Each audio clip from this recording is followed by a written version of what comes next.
Gonna jump on here, chop it up live with you guys.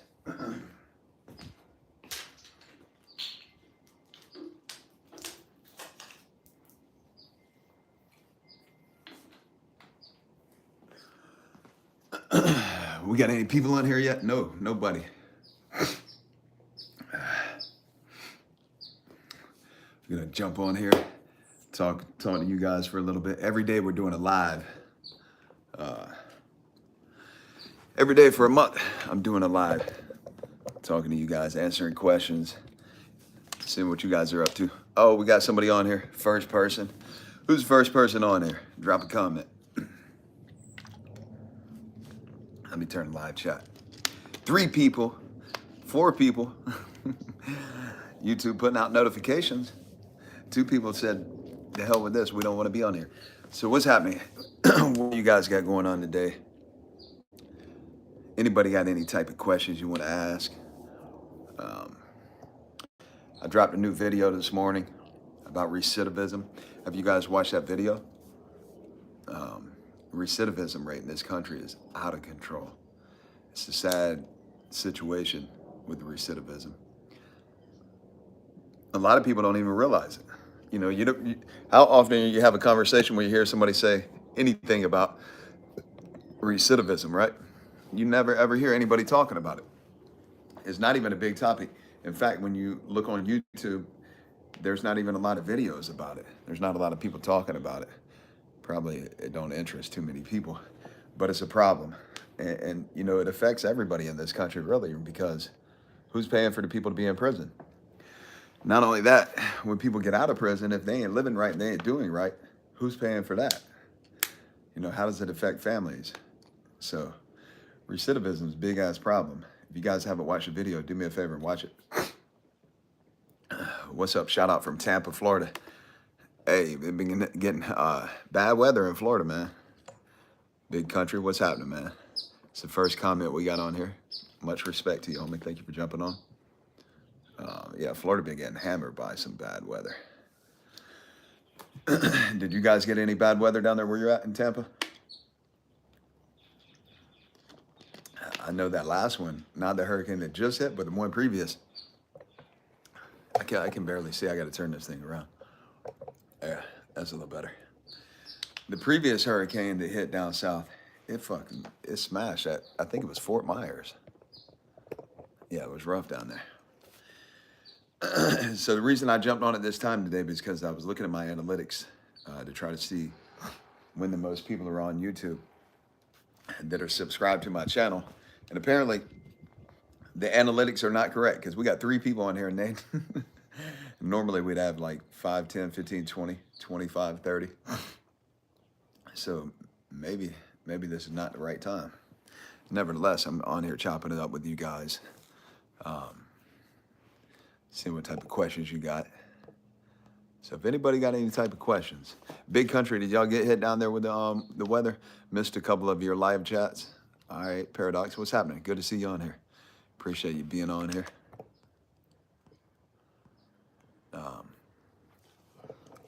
Who on here has got a ticket to the giveaway? Do you regret trying to escape prison? Nah, I don't regret that. I don't regret anything in life. I mean, fuck, think about it. If you sit around regretting shit, like, you learn from it and move on. But what is regret doing? Is it benefiting you? Is it giving you anything out of life other than holding you back? Because if you think about it, when you're regretting something, you're in a negative state of mind. You got something that's on in your head and your emotions, it's on your heart, and you're not moving forward when you're regretting shit. So the key is learning from it. So yeah, I learned from it, but I don't regret it, because I mean, it sucked, don't get me wrong. It sucked sitting in that confinement for years. It sucked knowing that when I was supposed to go home in 2012, Quadrex, what's up, brother? I was supposed to go home in 2012, and my original release date rolled around, and I still had time to do. So it sucked, but I don't regret it, because I learned a lot while I was in there. And that was the biggest learning and turning point of my life, you know? You only got 40 mile an hour winds. Yeah, 40 mile an hour winds in Florida during hurricane time is not that bad. I think when I was over there, last time I was there, we had some like 50 mile an hour winds, 20 to 50. It wasn't that bad. Uh, hey, that's what time it is, Quadrex. Yo, you guys, if you can, hit the button on the screen. Be sure to hit the like button. Drop your comments. Even if you just put emojis on the screen, it doesn't matter. It lets YouTube know we're interacting. And for anybody that's not been on my channel in a while or hasn't seen me on here, like I've been getting a lot of comments from people that are like, man, I appreciate you coming back. I haven't seen you in a while. So if you're on here and you did not know or don't know, you're just catching up. I was gone from YouTube for about a little more than a year. And the reason being is because I felt like I could not give it my all. I was trying to do too many things at one time and it just wasn't working out. And so I was just like, you know what? I'm gonna just chill on that thing until I can come back and give it my all. And so that's what happened.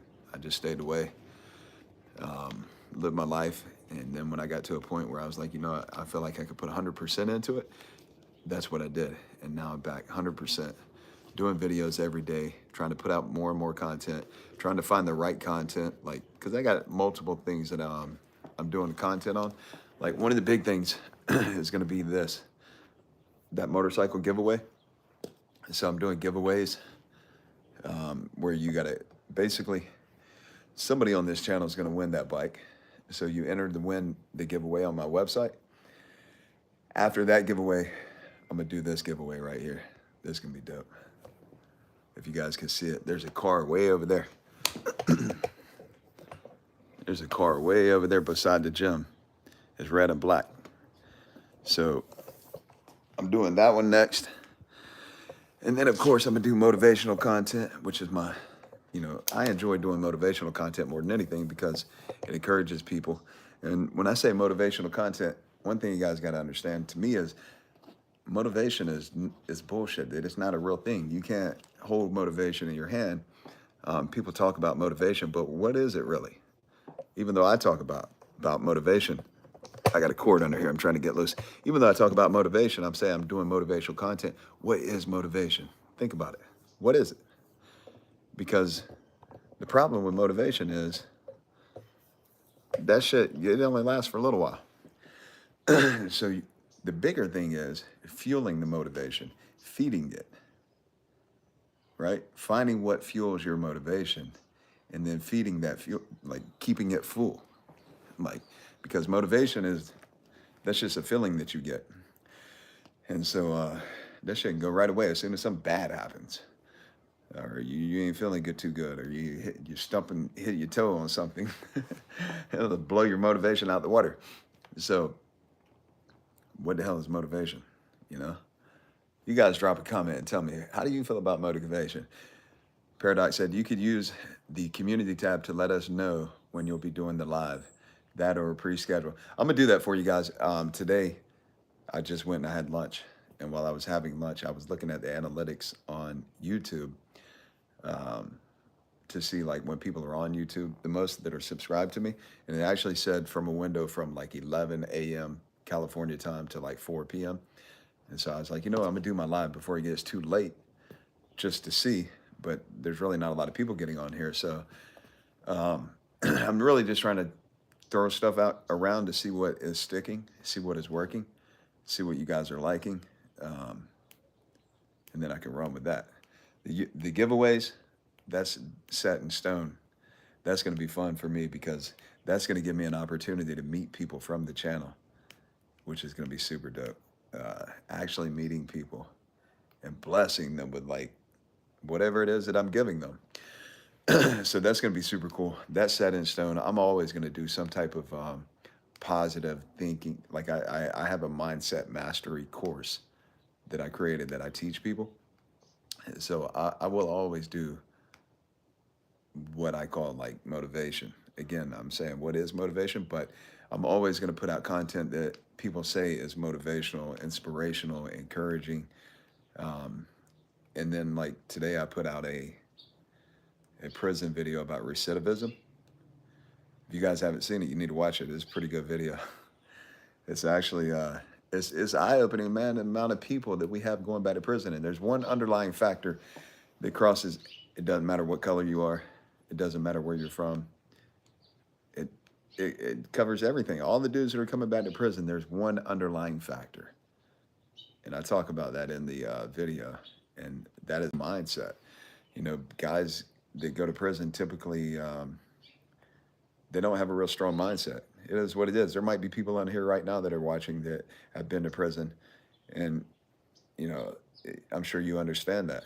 A lot of guys that have been to prison just don't have a strong mindset, which really is a big portion of the reason they went to prison to begin with. But to be put in that harsh environment, to be in a place you don't want to be, think about it.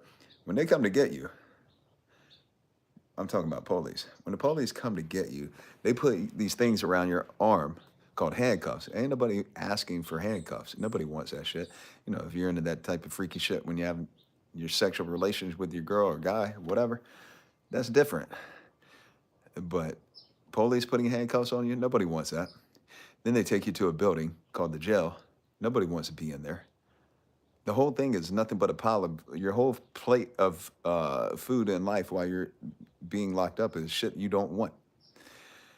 And so my point is to go through all these don't wants. You don't want to get arrested. You don't want to get in the cop car. You don't want to go to jail. You don't want to be fingerprinted. You don't want to get your mug shot. You don't want to sit in the county jail. You don't want to be around a bunch of damn people you don't know in a hostile environment. Even if you are a badass, it don't matter. You don't want to be in that environment.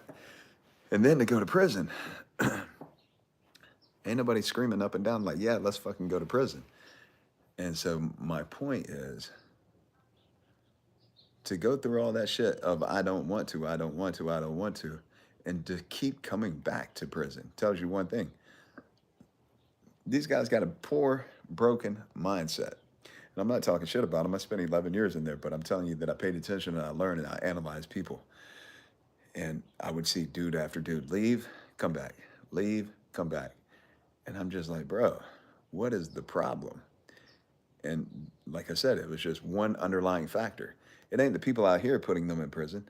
I mean, don't get me wrong, you can have a reputation. But again, that leads back to, like, if you got a reputation from where you're from, or where you're from, everybody you know is into some shit, so you're always around that type of crowd, right? Well, if you got the right mindset, you're going to say, I got to get away from the people, places, and things that are the type of environment that will send me back to prison. You know what I mean? So that's a critical aspect of staying the fuck out of prison. Your mindset. Super critical. And so anyways, I built that course. It's called FYTON, FYTON, which means fuck your thoughts of negativity, because every single one of them dudes that get out of prison and come back, when we're talking about recidivism, every one of them dudes that get out and come back, they got a negative ass attitude. They blame everybody in the world. They got a million excuses and blame everybody in the damn world for being in prison. And they just don't accept their own fault. Did you have a good relationship with your parents? I think a lot of people who go to prison didn't have good role models growing up. Good relationship and good role models, two different things. Not even being funny about that, but I had a great relationship with my mom. Role models, I got a real crazy family. They're positive in the sense of love, right? Like, you feel a lot of love in my family. You feel a lot of, like, they got your back. No, all the way up to my grandmother died December this past year. She was doing bad since I came home from prison, but it's so weird because prior to me going to prison, she came to visit me. Listen, guys, my grandmother came to visit me. She was a real pretty lady, always real vibrant, always real healthy, real long, pretty, beautiful hair. She was an Italian lady, real pretty ass lady.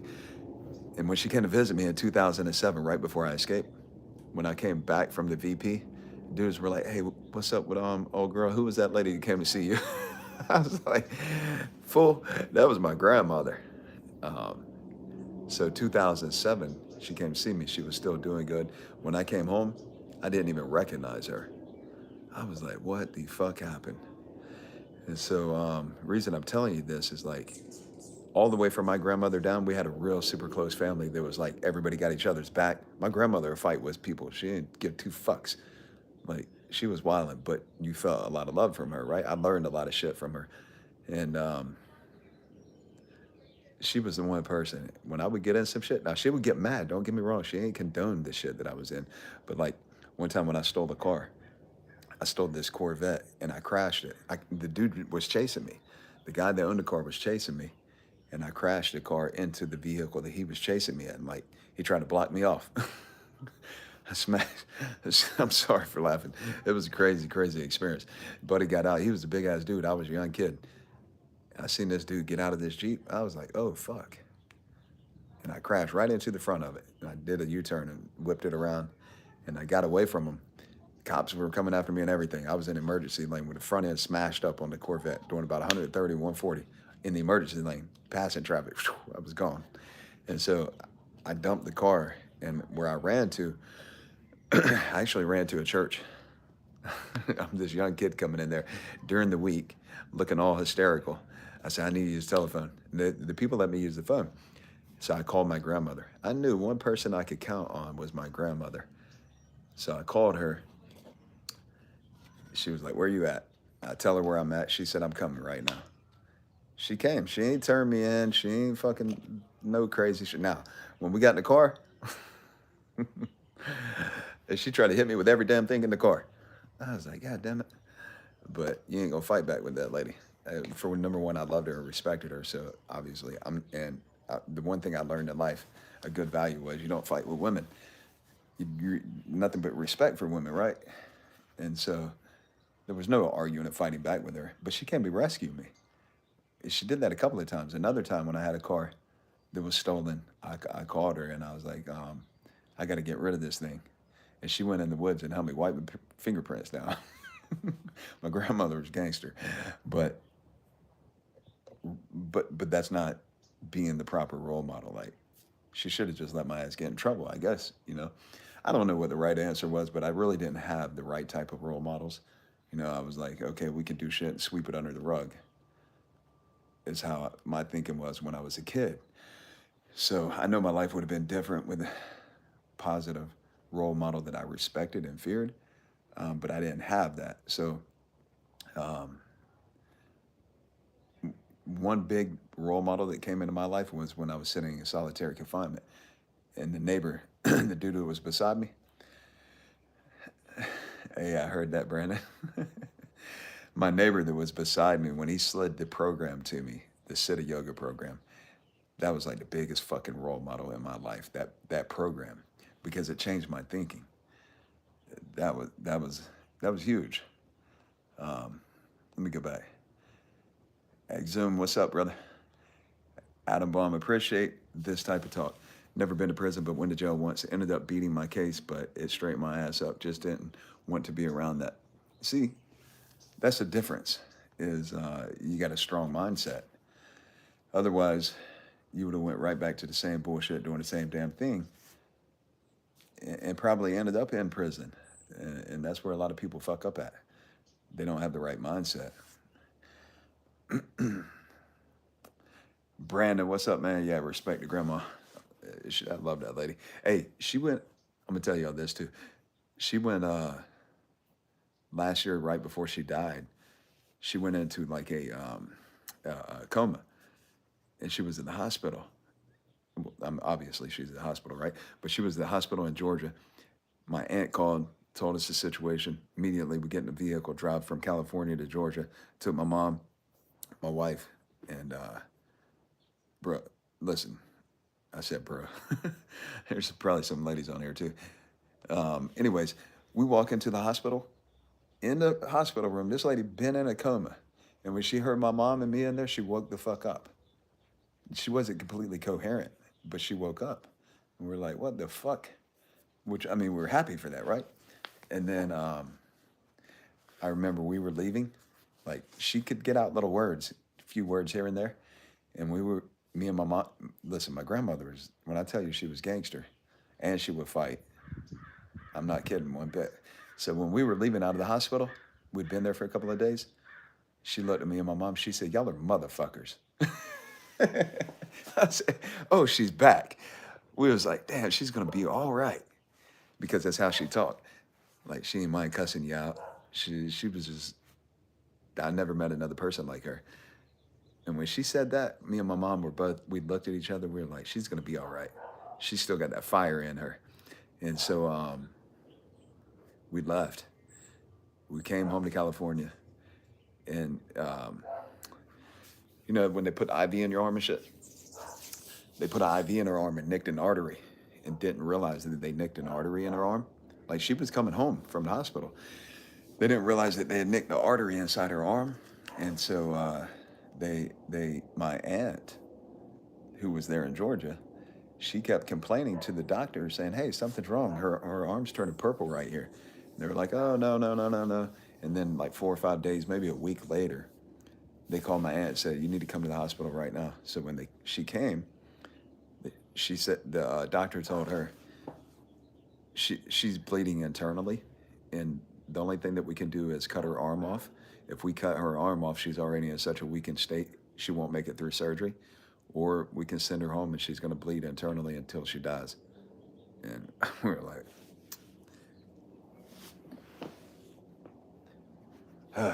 that shit damn near fucked me up right there. I remember that. But we were like, God damn it. The fuck? You fucking people, you know? I mean, my aunt had been telling these people. So we had already got back home. We all got right back in the car and drove right back over there. And we were there for a few days, and she finally, she was out of there. She didn't wake up. But you know, that time comes for everybody. Comes for everybody, man. CD, how old are you now? 45. Adam Bomb, I was damn close to ruining my life on Xanny bar. Oh yeah, them Xannies get people fucked up. I was so close to death and doing fucked up shit I'm ashamed of. Never want to be that person again. Yeah, that's real, man. Who's the one, OT90, what's up? Who's the one person you've met that you were completely terrified of? I never met anybody I was terrified of. I got an uncle. I have an uncle who is terrifying. The motherfucker's a maniac. I don't even know if he's alive anymore. Nobody knows where he's at. When I say he's a maniac, he's on another level maniac. Like, if he's mad at you, your life is not safe. Like, this bitch is fucking nuts. I don't fuck with him. I told him when I came home, because I don't fuck with him, but I told him when I came home, I said, I'm not a kid no more. Because when I was a kid, I used to be scared of him, not terrified. Even as a young adult, I was still not terrified, but scared of him. When I came home from prison, the first time I talked to him, I said, man, I'm not a kid no more. I'm gonna let you know right now, any of the bullshit, buddy, they ain't working no more. Nope. However, you're just not safe around him. Because he'll go from smiling and give you the shirt off his back to stabbing you in the back, literally, with a fucking knife. And you won't even know what the fuck happened. So he's a terrifying person, but I was born on his birthday too, man. We used to be super close, but he's just fucking, I don't have nothing for buddy. I don't really care to be around him at all. In fact, I'm not ever going to be around him. He actually wrote a statement against me in my case, which I said I would never forgive him for. Like, fuck off. I ain't got nothing to do with you, bitch. You fucking told a lie on my case that I went to prison for. Straight up lied. Completely lied. He contacted the police. And like I got it on paper. When you get your depositions or your motion of discovery, it's got everybody's name on there. And it had his name on there in his statement. And I had already told my family, hey, buddy ain't allowed around me. I don't want to see him. I don't want to talk to him. I ain't trying to be around him. And he messaged me on YouTube. I blocked him everywhere, but he messaged me on YouTube probably about 7 or 8 months ago. I didn't contact him. Hell, he might get on one of these lives. He already knows. We ain't friendly. We're not. I told my family when I came home, I don't want him around me. And then my mom kept on and on and on. And I was like, you know what? I'll give buddy one more chance. He was cool for a couple of weeks. And then he went to acting fucking retarded again. I was just like, hey, man, Life's too short. You go act retarded somewhere else, not around me.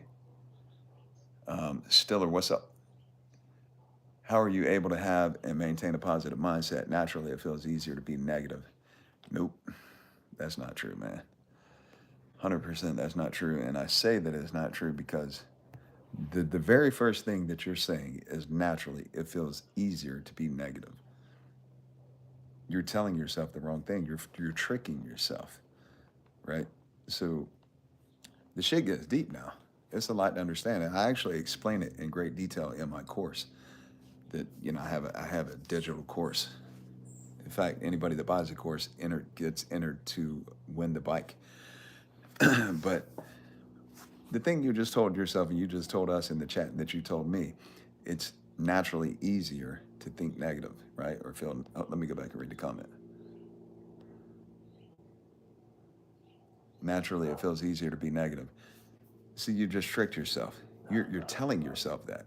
So you got to remember, you're telling yourself internally. You're hearing your thoughts. You're talking to yourself internally. Everybody does it, and whatever you're saying over and over in your head, A is easier. It's naturally easier to be negative. It's naturally easier. Then you begin to believe that shit. When you begin to believe it, you're speaking it like you spoke it in this chat.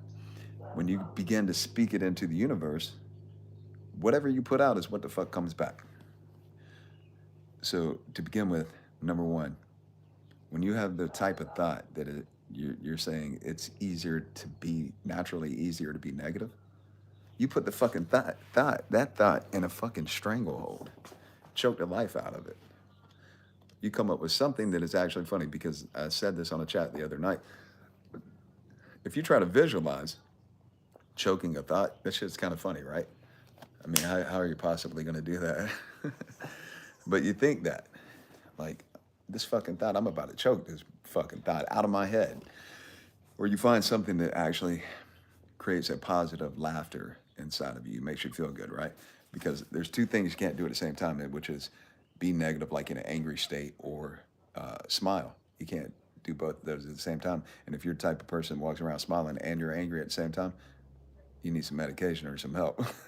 So you want to create these type of thoughts to strangle the negative thought. You flip that negative thought into a positive thought, and that's what you begin to feed. You feed it over and over and over. It's not going to work just like that. It doesn't happen in one day. They've done a lot of research on habits. So when you're habitually thinking shit, that becomes a habit, right? It's your habitual thinking. So if you're telling yourself that shit over and over and over, you're not going to strangle the thought one time. You're not going to strangle it and just be done, and that's it. You're never having a negative thought again. It doesn't work like that. It's a system that you have to practice. And so for me, I practiced it for a long time. I practiced it sitting in solitary confinement. I learned. Oh, I'll read the comments in just a second. I learned that sitting in solitary confinement when I started reading the course Siddha Yoga program, and then I read a lot of self-help books, motivational books, thinking books, and then so what I done is took all of everything that I learned, you put it into practice. If you don't fucking practice it, your old habits come back, your old thinking comes back. So you put it into practice day after day after day. And so rather than saying it's naturally easier to be or think negative, you strangle that shit and flip that thought into a positive thought that whatever it works for you, because like my thought process and my words are going to be different than yours.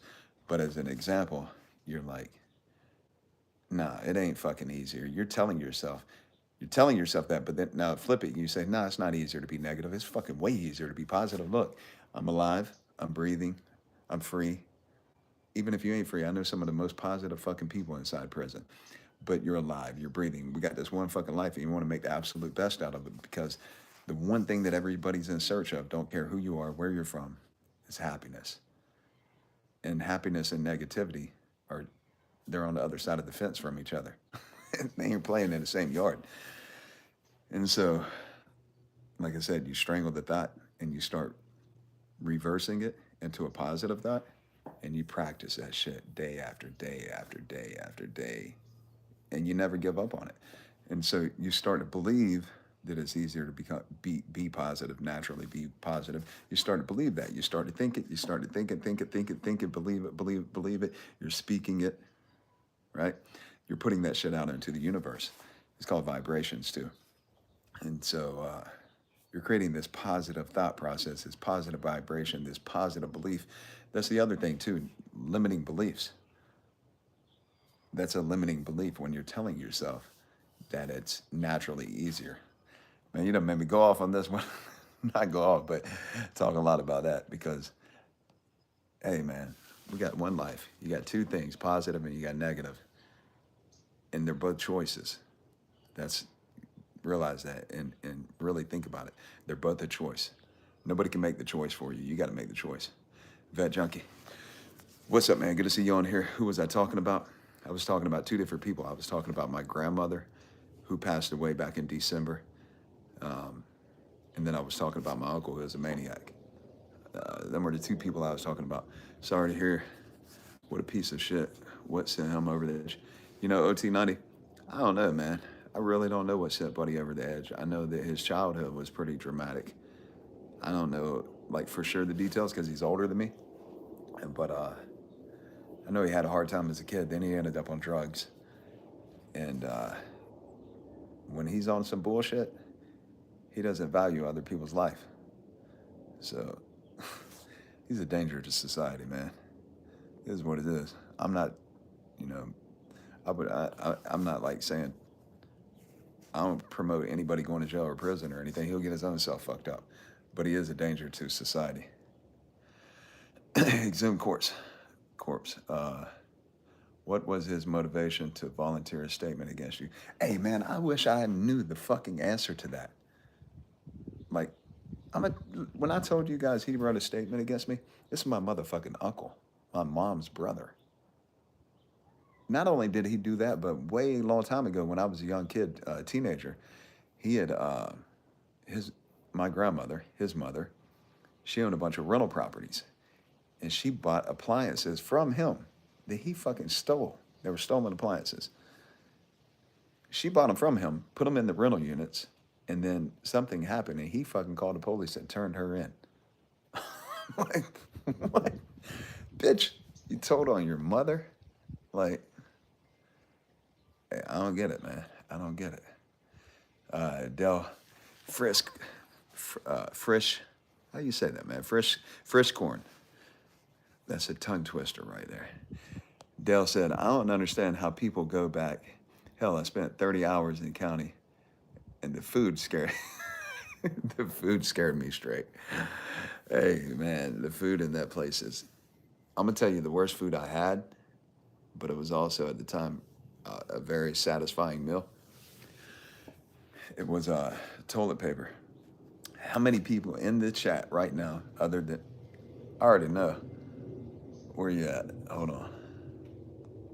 Scott Purvis. Scott knows about this. If you get fucking hungry enough, you're gonna eat, period. And some of the places, when they put you in a solitary confinement, number one, the food sucks. Number two, they ain't giving you that much. Number three, if they don't like why you're in there, and they didn't like why I was in there because I escaped wearing their uniform with the help of a female, they were pissed off. So I was hungry, frequently.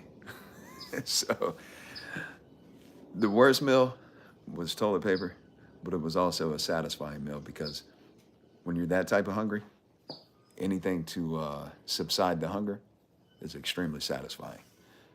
But listen, if you're ever that hungry and you got to eat toilet paper, the trick is you put toothpaste on a light little layer, light dab toothpaste on the toilet paper. Makes it much more satisfying than just eating it straight raw. Yeah. Let's see. Scott Purvis said I learn every day and stay positive, and it gets better and better. That's the key, man. That's the key. And listen, man, Scott knows hard times. He knows hard times like most people have never known. Did a lot of time and been through some shit. So if he can do it, and if he can say, hey, I learn and think positive, stay positive. I learn every day and stay positive, and it gets better and better. bro, if that's coming from him, there ain't no excuses. That's real. Proud of you, homie. Keep at it, man. Thomas, and let me see how you say this. Garrigty. Garrigty. Garagty. Thomas Garagty. I'm not sure how you say it. I hope I said it right. Castlebear, Ireland up in here. Are you in Ireland like right now, or is that just where you're from? Sunny side up in the AM. That's what I'm talking about. I love eggs too. What's up? I appreciate you jumping on. Exhumed corpse. I said, damn. Yeah, Thomas, Uncle was a bad one. I don't even know if he's alive anymore. Nobody really heard from him in a while. Yeah, I don't know. I think the last like message anybody got, he called and said he was going to Hawaii. I don't know if he made it. I don't know if he was bullshitting. Who knows? I really don't know. Sunny side up. Great video. Thank you. And oh, by the way, you're very funny. All right. Well, hopefully more people on YouTube think that, start watching my videos, because I'm doing YouTube now full-time, 100% full-time. Been working since this morning doing some fitness videos that are going to be geared toward, like, anybody could do it, but it's geared toward people over 40. Because look, the reality is, like, when I was in my 20s, you can work out, you don't got to warm up. You could just don't get me wrong. I'm not telling people not to warm up, but your body bounced back differently. You weren't as susceptible to injuries. So things are different. Even in your 30s, they're different. In your late 30s, shit starts to slow down. It just works differently. Then in your 40s, gets even more shit slowing down, your metabolism slowing down, the way your body processes things are differently. The chances of getting injury while working out increase. So you got to work out differently. So I was making a video today. Spent probably about 4 hours recording video, me and my wife. I'm gonna have that out tomorrow. So really my main interest is like doing motivational content where I'm talking about mindset, programming, reprogramming, teaching people that it doesn't matter where you're at, what the fuck you're going through. The situation, the circumstances, the people, none of that shit matters. The only thing that matters is that you take control of your mind and you control the situation with your mind. So that's part of my video content. The fitness stuff, I'm always going to be into that, because even if I'm just doing a video for people to watch, because I do personal training too, like fitness and nutrition training. But even if I'm doing a video that's not about training, but personal training, it's still giving people some type of value or benefit. So I'm always going to do those type of videos. And then prison stories. I put out a prison story this morning on recidivism. And then what would really be cool, though, is like I got a buddy that does YouTube that lives here in Southern California, but he's super busy. His name's Danny Burke, DANNYBERK. He's been doing a series on this this cult called the Yellow Deli. They infiltrated the Yellow Deli wearing spy glasses. And so he's been busy with that. But when he gets done with that, I'm gonna do some video with him, because I'm gonna make it more of a conversational format where he's asking me questions, because this kid is fucking hilarious. And he asks some of the craziest shit. And it really just gets me hyped up, like, to tell the story. So I prefer to do my prison videos in that context. But I felt like the one that I did this morning, that I put out this morning about recidivism, come out really well. In fact, I enjoyed doing it. So if you guys did not see that video, be sure to watch it. Comment on it. Let me know that you watched it. Tell me that you were on the live and say, hey, man, I was on the live and I went back and watched that movie. That'd be super cool. Let's see where we at. Coach Anderson, what's up, man? It came to my mind that most convicts are more sensitive emotionally compared to the average person. That's why so much bad shit goes down. We can't let it go. Pride, image, etc. Would you agree? Most convicts are more sensitive emotionally.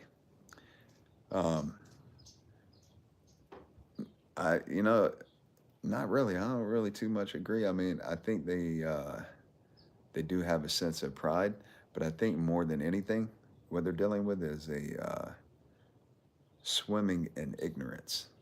And I can say that because I spent a lot of time there.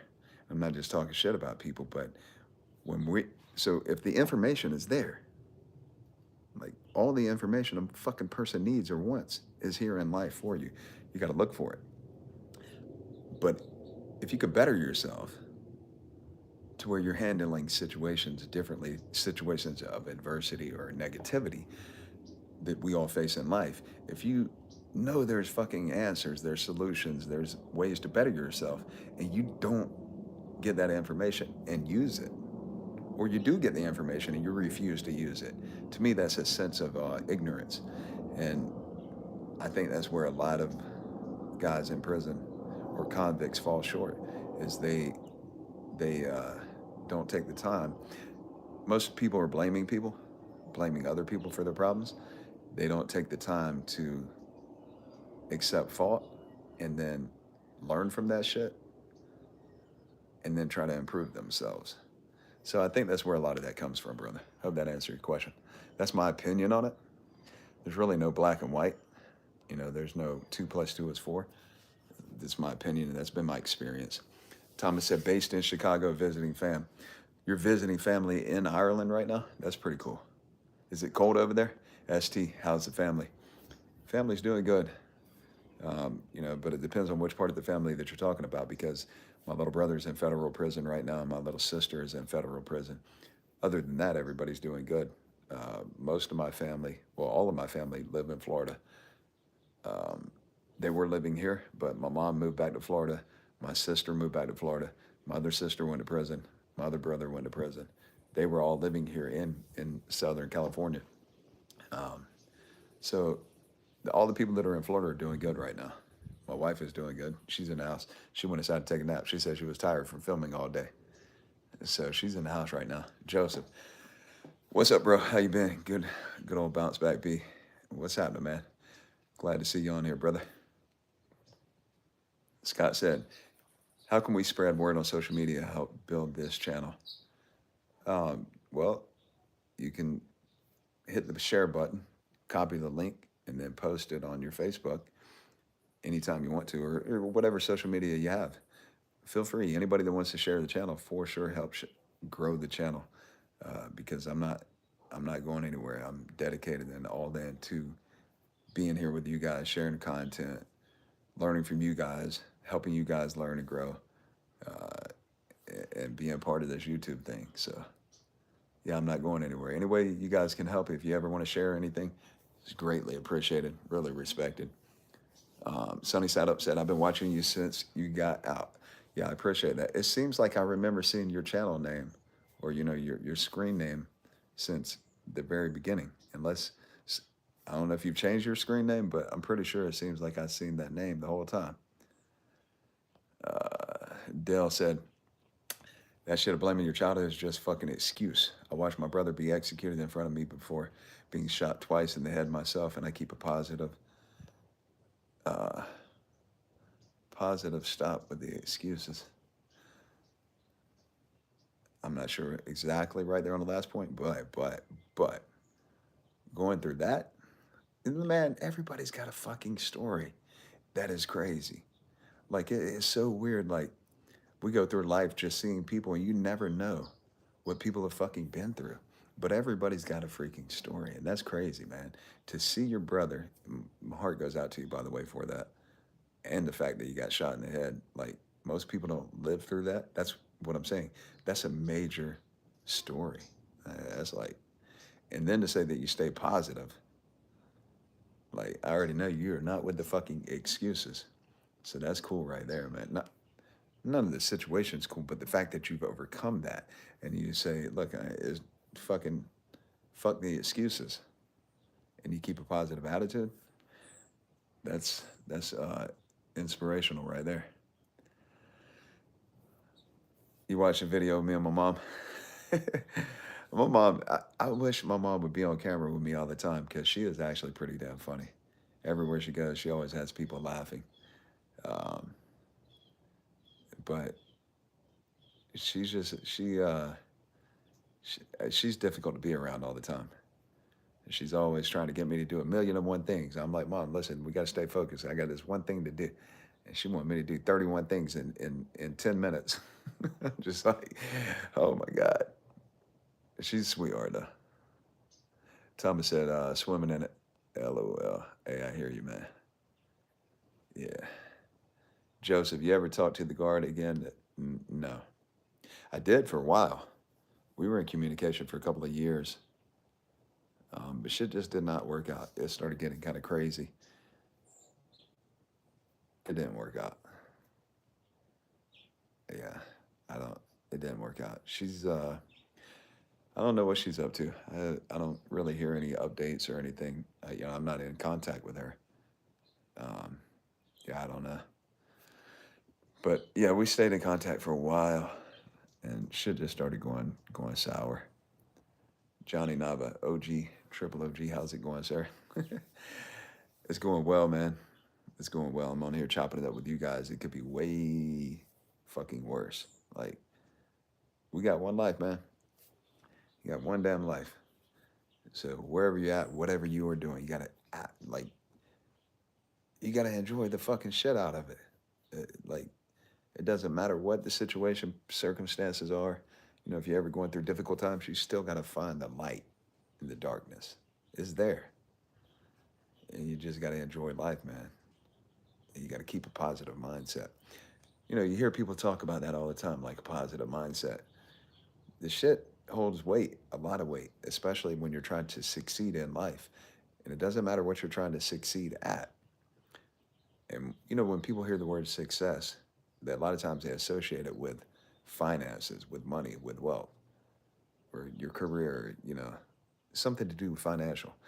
But it's much bigger than monetary means when I talk about success. Like, you can be successful in the relationships with people around you, but you can also be not successful at that. You can be successful at raising your children or not successful. You can be successful, like, just being a good person in life or not being a good person. It's broad, right? Success is really broad, but having a positive mindset, having a positive belief system, having a positive habit system, having all the fundamentals in place of positivity, so that when negativity does come and arise or bring his little head up, you can just smack the shit out of him and be like, get out of here, I'm not entertaining you. Makes a big difference. Let's see where we're at. Mike Lowry. You're the originator of the $1 Million Prison YouTube industry. Do you ever think you deserve more flowers?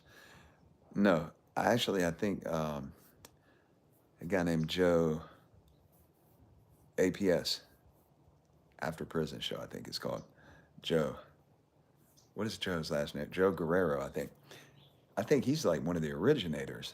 Like, he blew his shit up a long time ago. He's pretty funny too. He is actually really funny.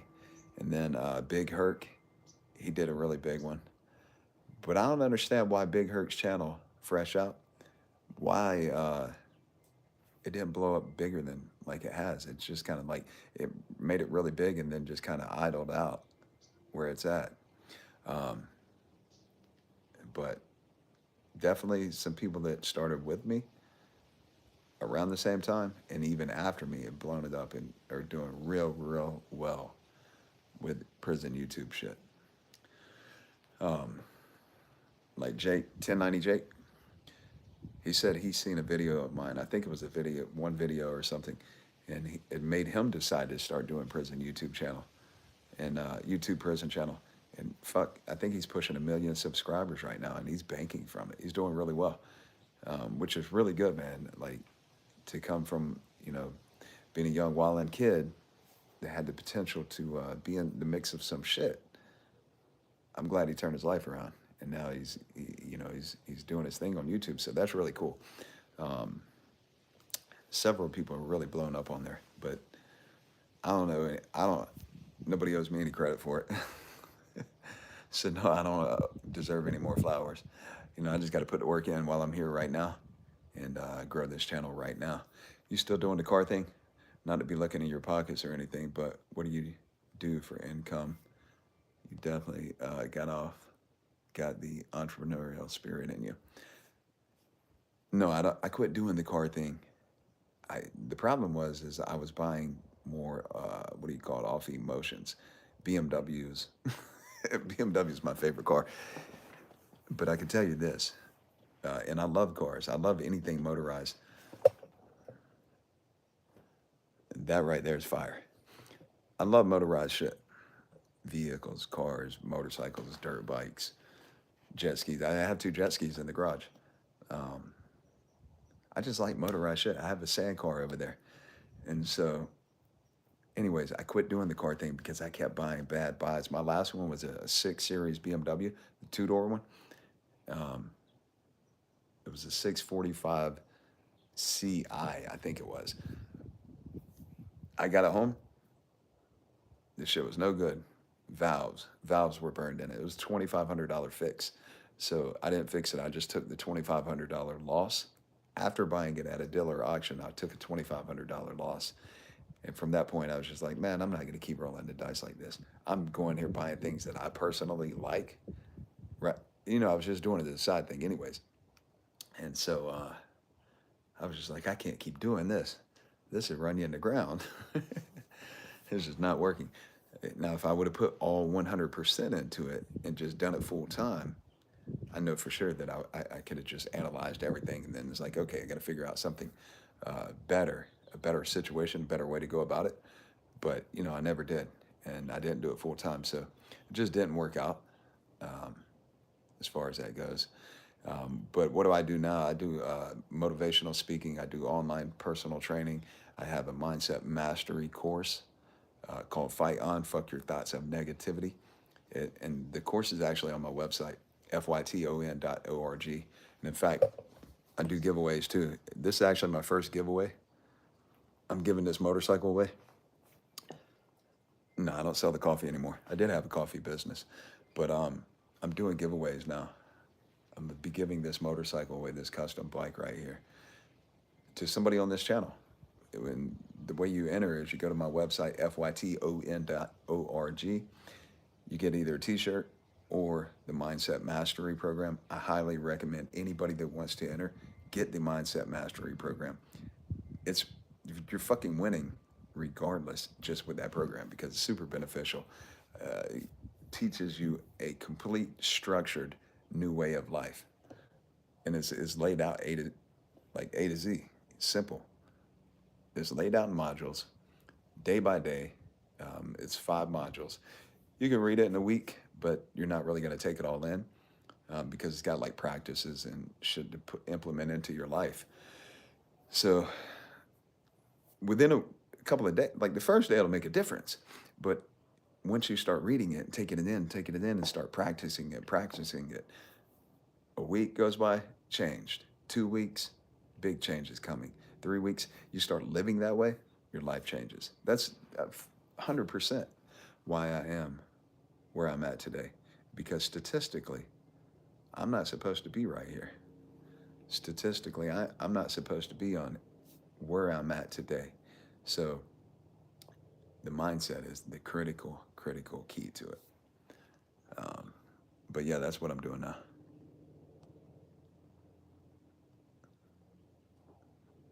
Where are we at? Do I keep up with Big Herc? Oh wait, I missed one. And there's a lot of questions on there.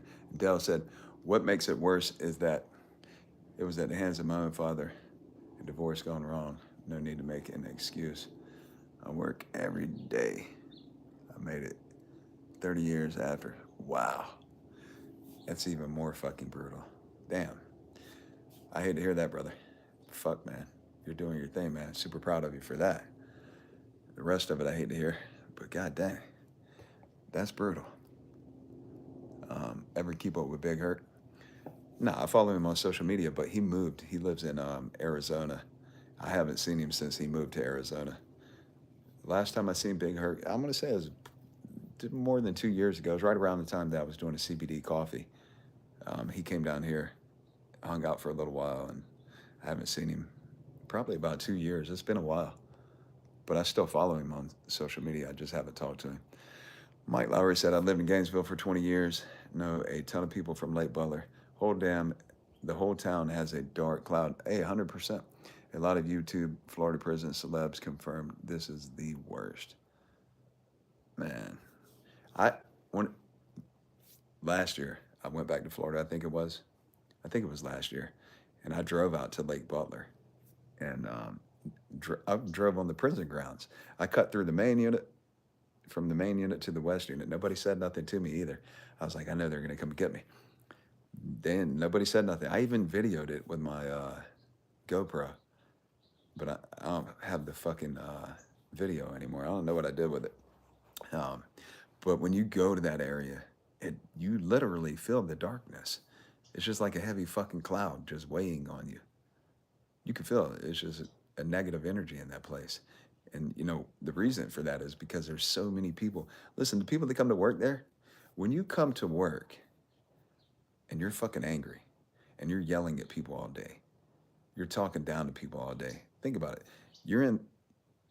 If you're talking to people this way, you're feeling this way, you're acting this way. That's not just a front. They come to work like that. They come angry, they come pissed off, they talk shit, they jump on people, they're aggressive, they beat people, they kill people. Real shit. And when all that whole area out there is based off of the prison industry, everybody that lives out there damn near has got family in the prison industry. And so it's nothing but negative vibrations. And when you are in an area where it's nothing but negativity, this is what the fuck it is. You can feel it when you go out there. It's just a nasty ass place. Bill said, wait a minute, did I miss one? Damn nice. Hey, I hear that, Dan. Were you ever on with Josh 23 and 1? Yeah, I was on there a long time ago. I was on there with him. It's been a long time since I was on there with him. But yeah, I definitely got on his channel. Do I still sell coffee? Nah.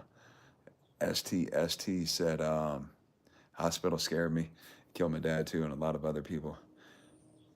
I am a gerontologist and learned all the hazards for the elderly when they enter a hospital. It's extremely hazardous for people entering the hospital. I mean, it's sad. My wife is a nurse.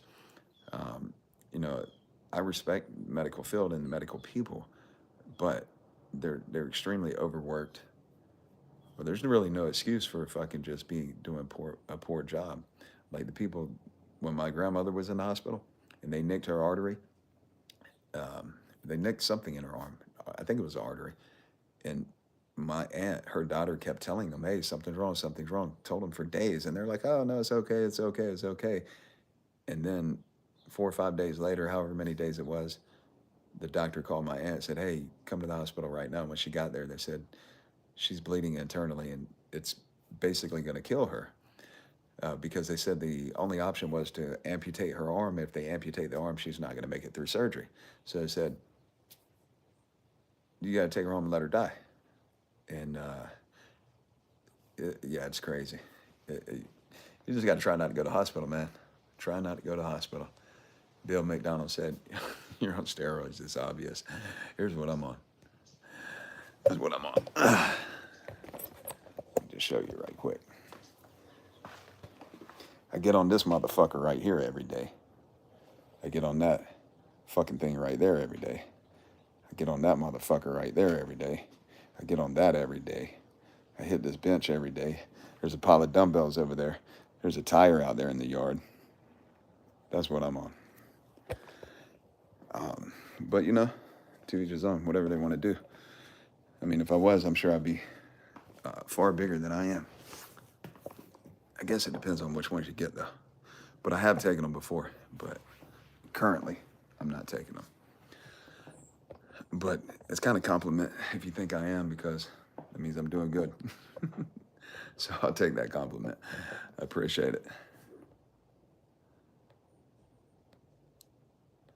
See where I'm at with the comments.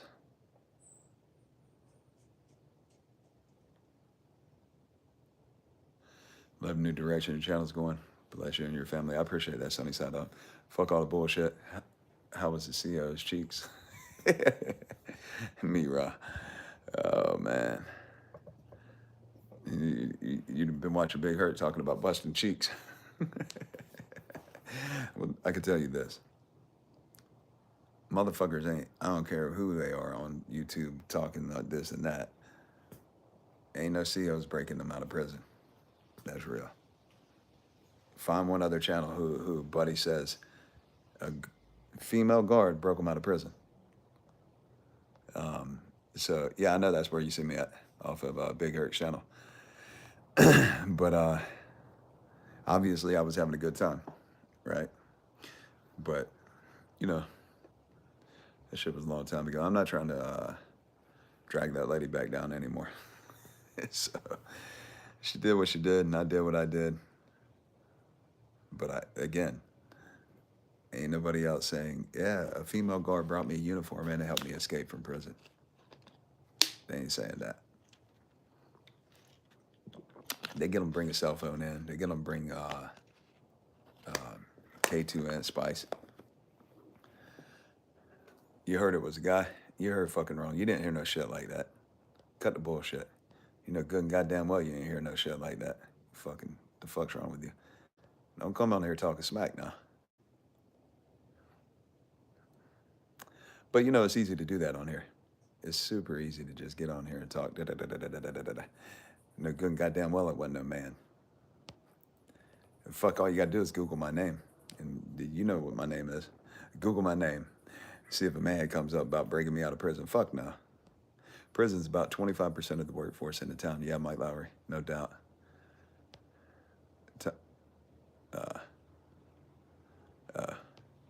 Came from a small town, Sterling, Colorado. Big old high security prison that employs most of the town. Is it a federal prison? That town has a real darkness too, for real. That's how it is, man. That's how it is. Do you do mobility work? My low back gets tight after lifting. 4 by what? 4X a week constantly. 4 bys. Are you talking about 4x4s? I don't know what you're lifting. Sheets of plywood, 4x8. That might be what he's talking about. Yeah, mobility work, especially, man, listen, when you get older, the older you fucking get, you really gotta, your mobility becomes much more critical. Like when you're younger, you could just run around doing all type of shit. That shit does not matter. But the older you get, you really gotta work on your agility, movements, your mobility, because it's about, you gotta keep your body in motion. And muscles start to deteriorate. Your metabolism slows down. We're in a state of dying every damn day, because what's happening is when you're born, you're growing, and you reach a point where your cells are dying more rapidly than they're reproducing, which means you're dying. And so as that's happening, it's harder to recover from injuries.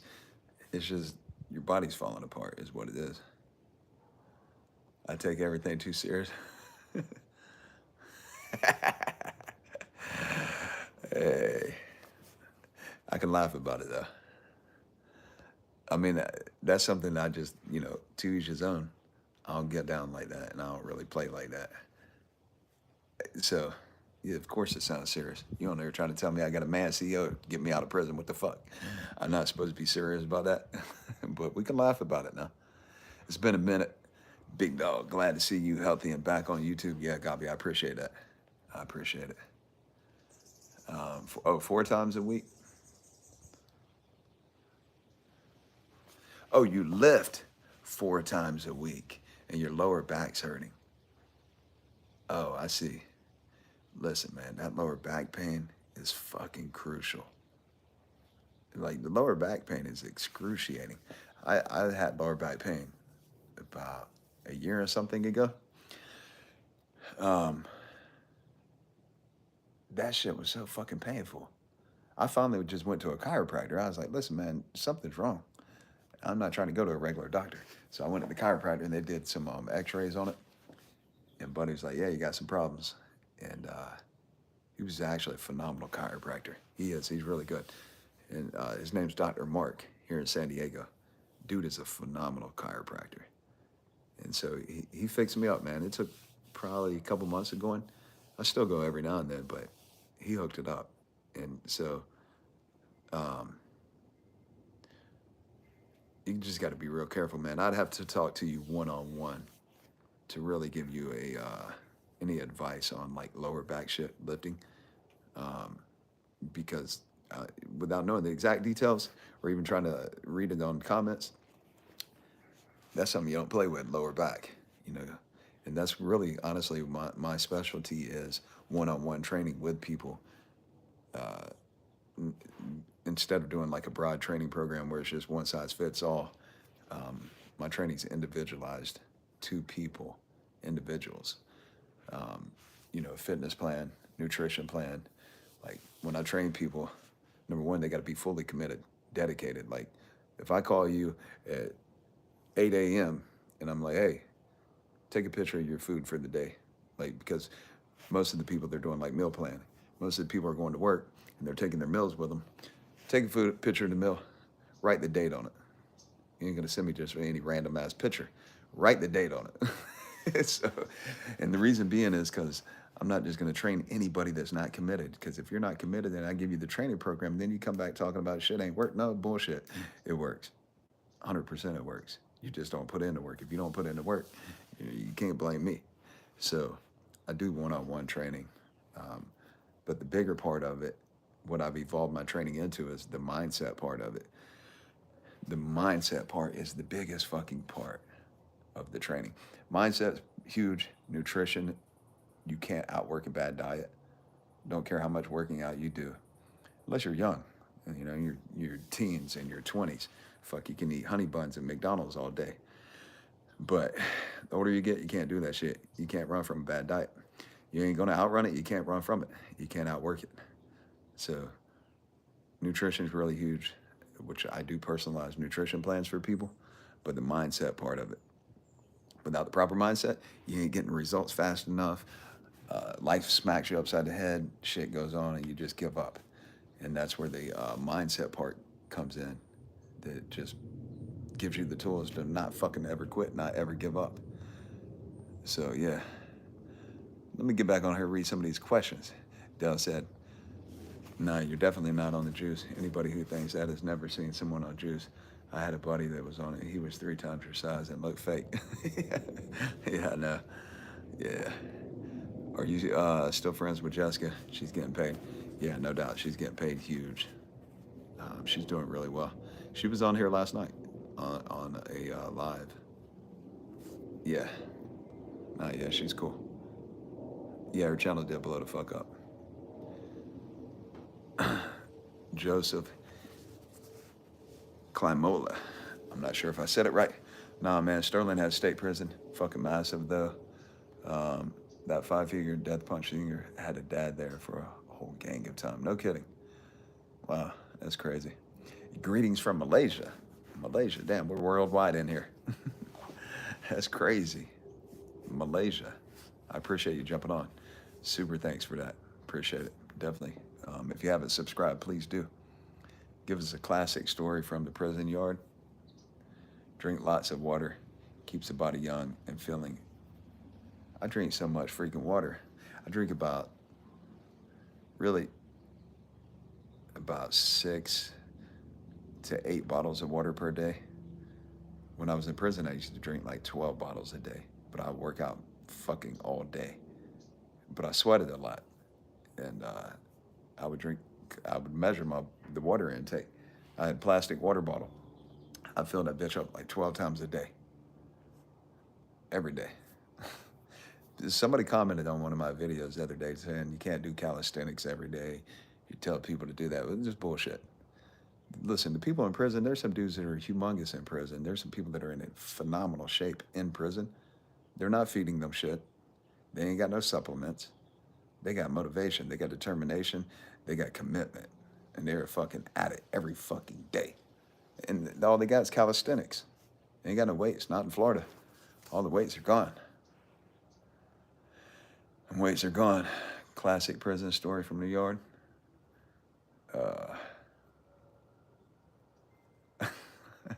There's so many damn stories. I'm gonna tell you a story that I'll just tell you some of the things I didn't like, or I'll tell you one thing, and it would be crazy too. So they got towers. They're called guard towers, guard towers, whatever. They got a guard on them with a gun. So the tower is way the fuck up there, like 25, 30 foot in the air. You can't even see the person inside of it. You can see them come up to the glass. You can see them come up to the glass, but you can't see no real details of the person. It's nothing but a silhouette. So these dudes are so fanatical with gunning people. I don't know if you guys know what that means, but you got guys that are in prison that are mad gunners. Who knows what a mad gunner is? Well, these fools would be on the rec field. They would be on the rec field. The rec field's full of people, 800 people on the yard. 300, 400, 600, depends on where you're at. Every yard's different. Sometimes they got a big yard, 800 people out there. The rest of the people are at work. So there's a lot of people on the yard. The yards ain't that fucking big. And these dudes are out here on the yard, laying in the grass, gunning the lady. They'll gun the dudes. They'll gun a fucking man in the tower, sniping them.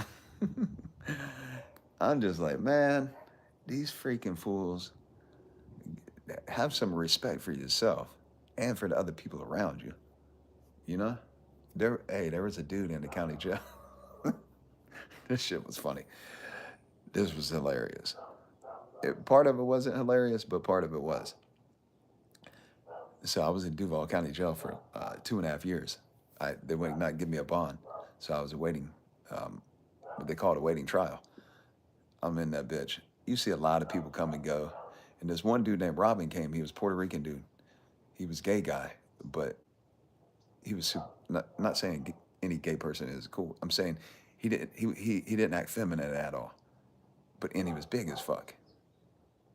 Like he was cool. He was just like one of the guys in there, but he liked guys. But he wasn't imposing on anybody or trying anybody, right? And then there was this other dude in there, this little black dude. He would sit outside the shower, and when people would get in there, he'd have his hands in his pants, jacking off to the people in the shower, gunning them, sniping the people in the shower. Everybody's like, what the fuck? A few people said something to Buddy. He kept doing it. He wasn't in there long. Man, Robin seen him doing it. Robin came down the steps and hit this dude so fucking hard, bam, because he was sitting at the table. He rocked Buddy. When he hit him, Buddy flew out of the chair on the table he was sitting at, rolled across the floor. He rolled across the floor. And when he got up and pulled his hands out of his pants, Buddy had nut on his pants. I mean, on his hands. I was like, oh my God, this fucking nasty ass dude.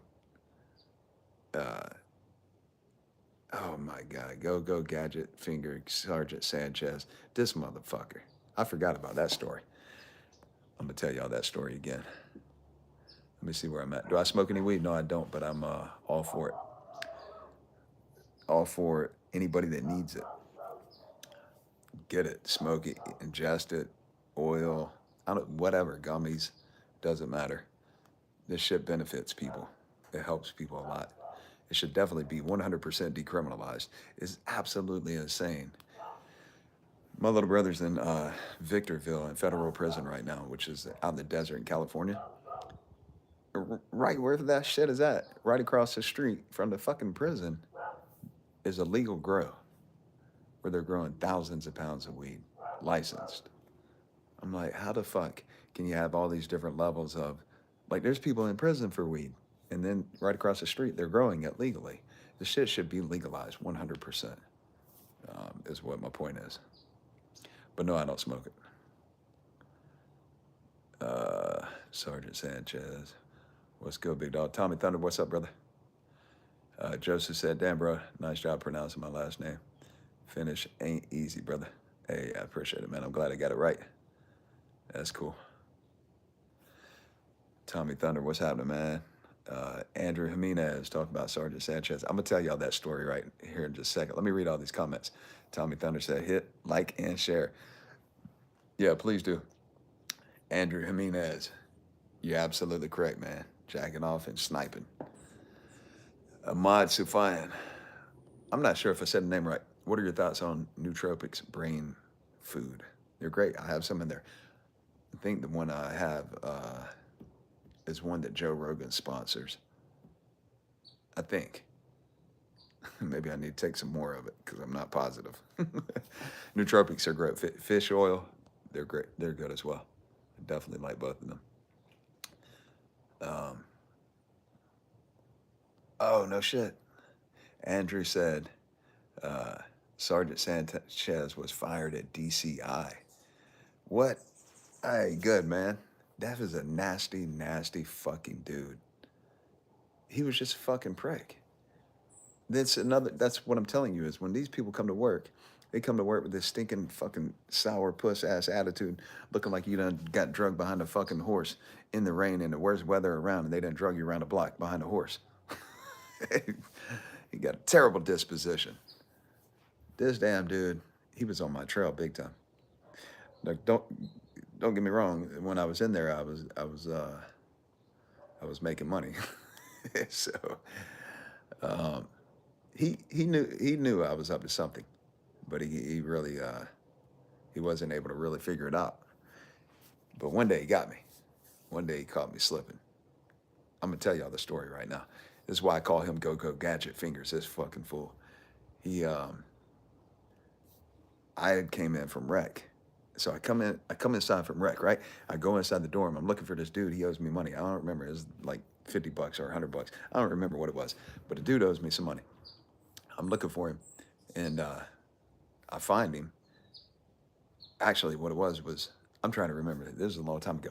I go into a cell because I brought this bowl of food back that I bought from the yard. It's crazy. The dude I bought this food from, this dude would come up with all type of desserts. They were so fucking good. You would swear to God he got them like brought into the prison, but he was making them. And so I'd always buy them from him. He's out now. The dude I'm talking about that I bought the desserts from, he's out now. He hit me up on Instagram. I hope he's still out. So I'm in my homie's room. Buddy got a life sentence. I'm in my dude's room, my dog. I'm in there kicking it with him. I'm giving him some of the food. We're hanging out, talking. And the dude who owed me money, who I was looking for, he comes by and I call him in the room. I'm like, hey, man, what's up? And we start talking about the money. We start getting into an argument about the money. And then we hear keys. I'm like, oh, fuck. See, you're not supposed to be in nobody else's cell. And Sergeant Sanchez knows every fucking cell. Like, definitely the people who's on his radar. He knows I don't live in that cell. And so when he came down the catwalk and he seen me in there, he's like, step out of the room. What are you doing in here? I was like, man, I'm just coming from the rec field. I'm giving my homie some of this food right here. He said, we're just hanging out, man. We ain't doing nothing. We're just bullshit. We ain't doing nothing. And he's like, yeah, get out of the room. So he tells us, like, stand outside on the rail, pass us down. You don't get nothing, don't find nothing. He goes in the room. This bitch pulls tools out of his pockets. So the pants they wear are called BDUs. They're like military cargo pants. And in their little side pocket, he carried tools. And so in prison, all the bolts, all the screws, they're like security type. You got to have a security bit to get them open. We got security bits, so they're really stupid that they even put these bolts and screws in because we would get the shit undone them. So anyways, he goes in there, pulls his tools out, climbs up on the locker, and he starts unscrewing the light. So it's a light up on the wall, kind of like, let me show you. See the heater? See the heater on the wall? Let me see if I can point the correct way. Right there. You guys see that heater right there? That's how the light is shaped. It's like that. It's up on the wall and it faces down into the cell. And then this is a known hiding spot, by the way. This ain't no new shit the police don't know about. So my point is, me telling you guys on here, it ain't like police are fixing to go check all the lights. They've been knowing about this shit. But it's just rolling the dice, really. And so he goes taking the light apart. I'm like, oh, fuck. However, when you pull the light cover down, there's a metal plate. Behind the plate is live electrical wires. Most police won't stick their hand behind there because you can't see back there. You fuck around and stick your hand back there and one of the wire caps come off, yeah, it's fixing to get shocked. So, I mean, it might not kill you, but it ain't gonna feel good. So most of them won't put their hand back there. So that's where we keep the cell phones at. Well, my homie it it was his cell. He was the hold down man for me. He would keep on my cell phones. And so this bitch, go gadget finger, Sergeant Sanchez, he starts digging in behind the light. He pulled out a phone. I'm like, oh God. Oh no. He keeps digging in behind the light. He pulled out another one. I don't remember how many I had in there, maybe like 3, 4, or 5. I had a few of them. He pulled out all the cell phones out of the light. He's putting them in his pocket. But it was funny, like when he started finding cell phones, he grabbed his mace. I was like, what's he gonna do? Spray the fucking phone? Like, we're outside the room on the railing. There ain't nobody in the room with him. He pulled his mace out. I'm like, why this fool just pull his mace out? And so he gets all the phones. My homie, the hold down man, he kept it 100. He says, man, them phones are mine. Because Sanchez is like, whose phones are these? Blah, blah, blah, blah, blah. So my homie's like, them are mine. He's like, these phones ain't yours. He said, yeah, they are. They're mine. And so they cuff him up. They cuff me and the other dude up. They pat us down again. They don't find nothing. They said, we're going to the captain's office. So while we're going, my homie, the hold down man, he's like, I told y'all it's mine, my stuff, blah, blah. Like he's kind of letting them know, hey, that shit, they got nothing to do with it, right? And, oh, you know Sanchez? Listen, this story's funny. Well, I guess you already heard the story. So we're walking down the sidewalk, and Sanchez, he did something with his foot, tried to trip Buddy. Now, we're handcuffed. If you trip and fall, your gas going on your face. But he didn't fall, but Sanchez tried to trip him, which is just a dirty-ass game. Like, man, you got the man handcuffed. You want to do something, beat him up in the room. When he's unhandcuffed, at least give him a fighting chance. So we get up to the captain's office. My homie's telling the captain, that shit in the room's mine. He tells him, he's taking the blame. He's going in already. So the captain's like, all right, well, let him go. He was talking about me and the dude I was arguing with over the money. He's like, let them go. I'm like, whew, I'm out of here. But then the captain says, did you search him? Sanchez said, yeah, I searched him.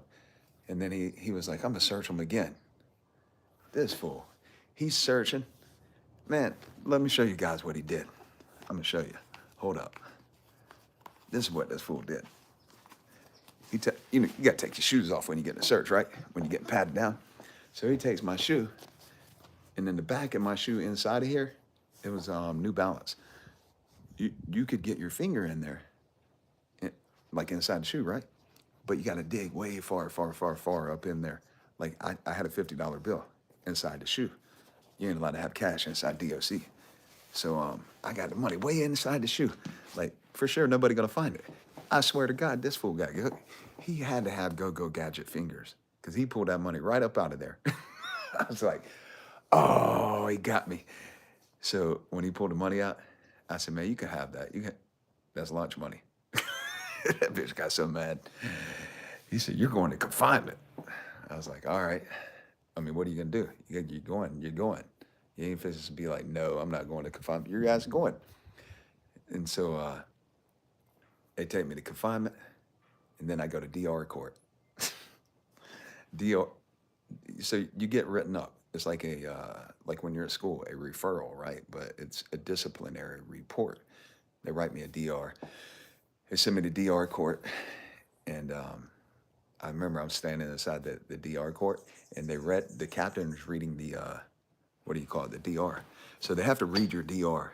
They have a board, like there's a captain, a sergeant, there's a classification officer. It's like a team of people that are going to judge you. No matter what, listen, it doesn't matter what the fuck happened. Your ass is already guilty. Every single time. They're going to say something like, according to officer's statement, we find you guilty or some shit. I don't remember the exact terminology. But you're going, if you get DR, yeah, it's going in. You got some dudes that are super good at fighting it, but yeah, it's still going in. You can fight it. Sometimes you appeal it. Sometimes you win. But most of the times, ain't happening. Now, if your name's Osterbeck, they write him up. There's going to be problems. But for the most part, everybody else, yeah, it's going in. So they read my DR, and then they got to read the penalty phase. So in prison, for every DR, disciplinary report, they have a penalty for that report. So they're reading it, and the captain's like, when he read the disciplinary action, The penalty phase, he said 15 days. He was so mad. I can't believe this. Like, he didn't know that it was only 15 days for cash. I didn't know that it was 15 days for cash. So they take me to the cell, and the officer that took me back there, I said, listen, man, if I would have known I'm only getting 15 days for cash, I won't even hide it in my shoe. I'll just carry it in my pocket. Fuck, 15 days. I can go back here, read a couple books, do some working out, and relax. 15 days, that shit is a vacation. And not only that, I had my cell phone when I was back there too. I had my homie send it through the runaround. So, shit, 15 days, I was like, Sanchez, you ain't shit. You just a real chump. Andrew, let me read that whole thing. He said, I'll be real. I was a CEO. That's how I know Sanchez. Once you made that video, I called him, go gadget. Oh my God, that's hilarious. Oh, that's super, super funny. I didn't even know he would ever hear about that. That's great. Yeah, Sanchez, you bitch. I hope you see another one of my videos where I'm talking about you. You're a real prick, man. You treat people bad. That's why your ass got fired. Shit, what comes around goes around, bitch. Yeah. I don't wish bad on people whatsoever. However, you fucking treated people real bad, man. Everyone called it. This bitch had go gadget finger. He's digging in my shoe. Pulled out the money. I told him, I said, you can keep that. This is lunch money.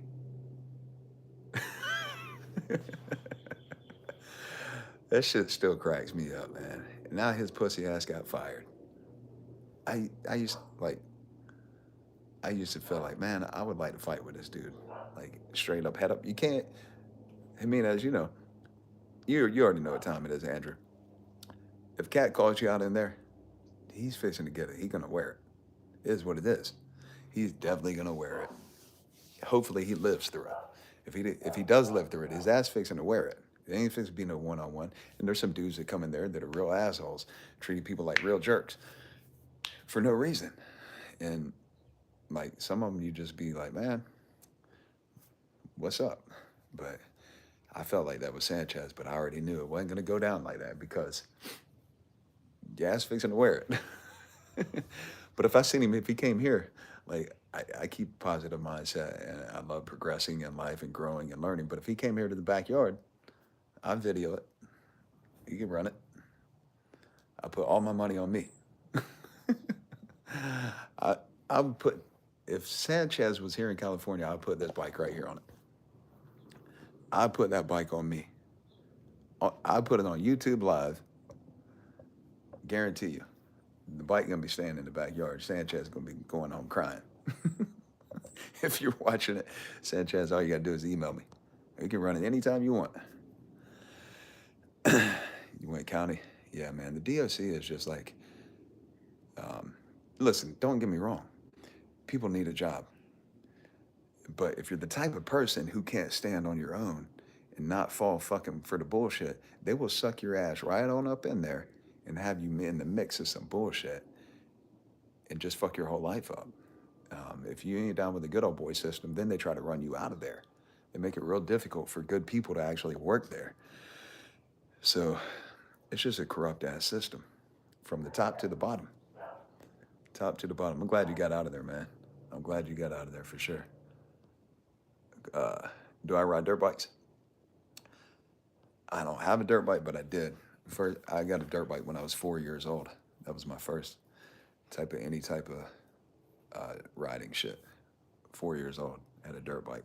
Quadric said, I don't either, but the wheel turns 100%. Yeah, I heard that, man. Hey, live stream it. Yeah, for sure.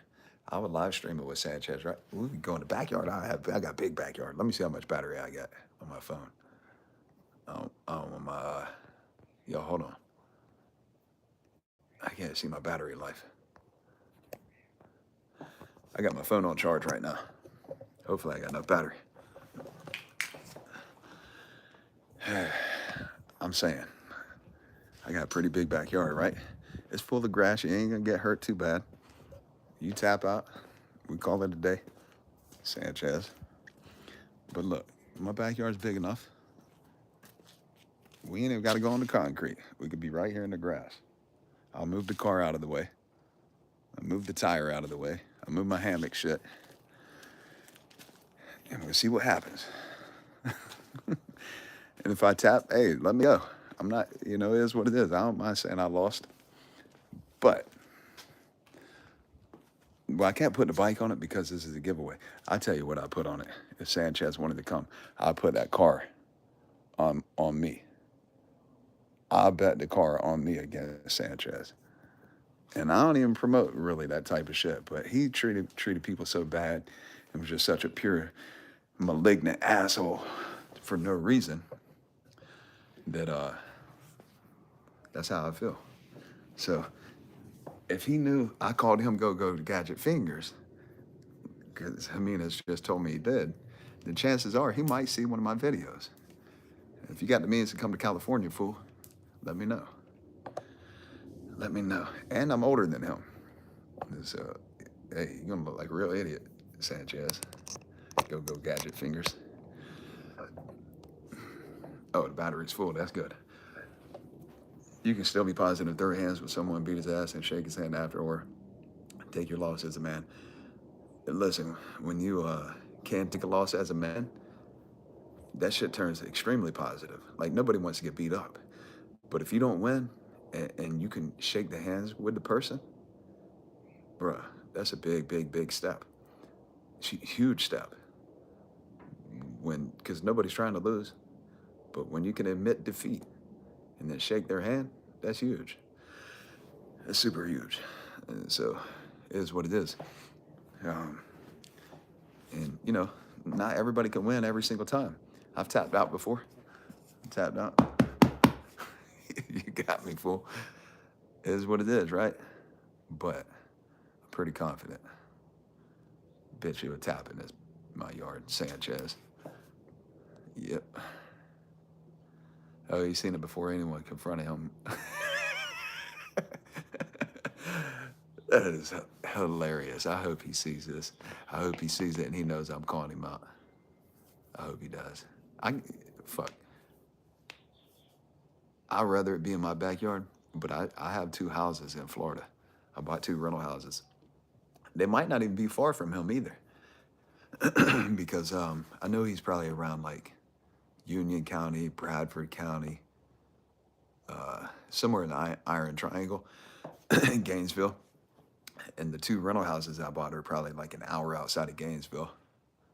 So, I'll be back over there sometimes. I got a big backyard over there too.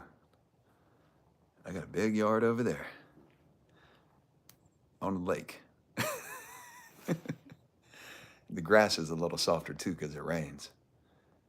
That shit is just, it's hilarious to me. It is freaking hilarious. Like, look, hey, I'm here. We're going to have somebody confirm it right now. Andrew. So Andrew is a ex-Department of Corrections correctional officer, meaning he worked in that environment every day. And I'll just keep it 100. A lot of the guys that go to prison, they deserve to be there, is what it is. A lot of guys that come into prison, they're fucking assholes. They're on some bullshit every day. So you're dealing with some aggressive people, some angry people, some negative people, some violent people. You're dealing with some psych patients. It's getting cold out here. You're dealing with a lot of different people, a lot of different personalities, and you got to be on point. You do, because it is a place that could, in a hot second, you could be in some trouble, right? But, and this is what I used to tell people all the time, officers, when I could actually speak to them, they would listen. I would say, listen, I know what you're dealing with. I understand. I'm in here too. I'm around the same people you're around. I said, but just at least give me enough respect to treat me as a person individually and not group me with everybody else. Like, if I step out of line or if I do something dumb, hey, then treat me that way. But if I'm not, then yes, I'm a prisoner, but I'm not a piece of garbage. And the general consensus is The people in there are they're low lives. They're not good. I told you're probably gonna laugh at this. I went to medical.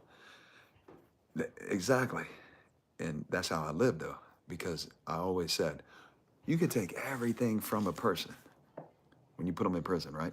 You take all their possessions, you take their identity, you assign them a number, you take their life from them. You know, obviously they did something to come, right? You can take everything. The one thing you cannot take is a man's respect. Now, if he don't have respect for himself, that's on him. And I live by that. I was like, you can take everything from me, but you can't take my respect. I'm gonna live with respect, and I'm gonna be treated with respect, and I'm gonna respect the people around me. And that shit carries you a long, long freaking way. I'll tell y'all this other story. This shit was hilarious. I kept going to medical complaining about a problem, and they wouldn't do anything. They wouldn't do. This was at FSP, Florida State Prison. Let me grab some water. Hold on.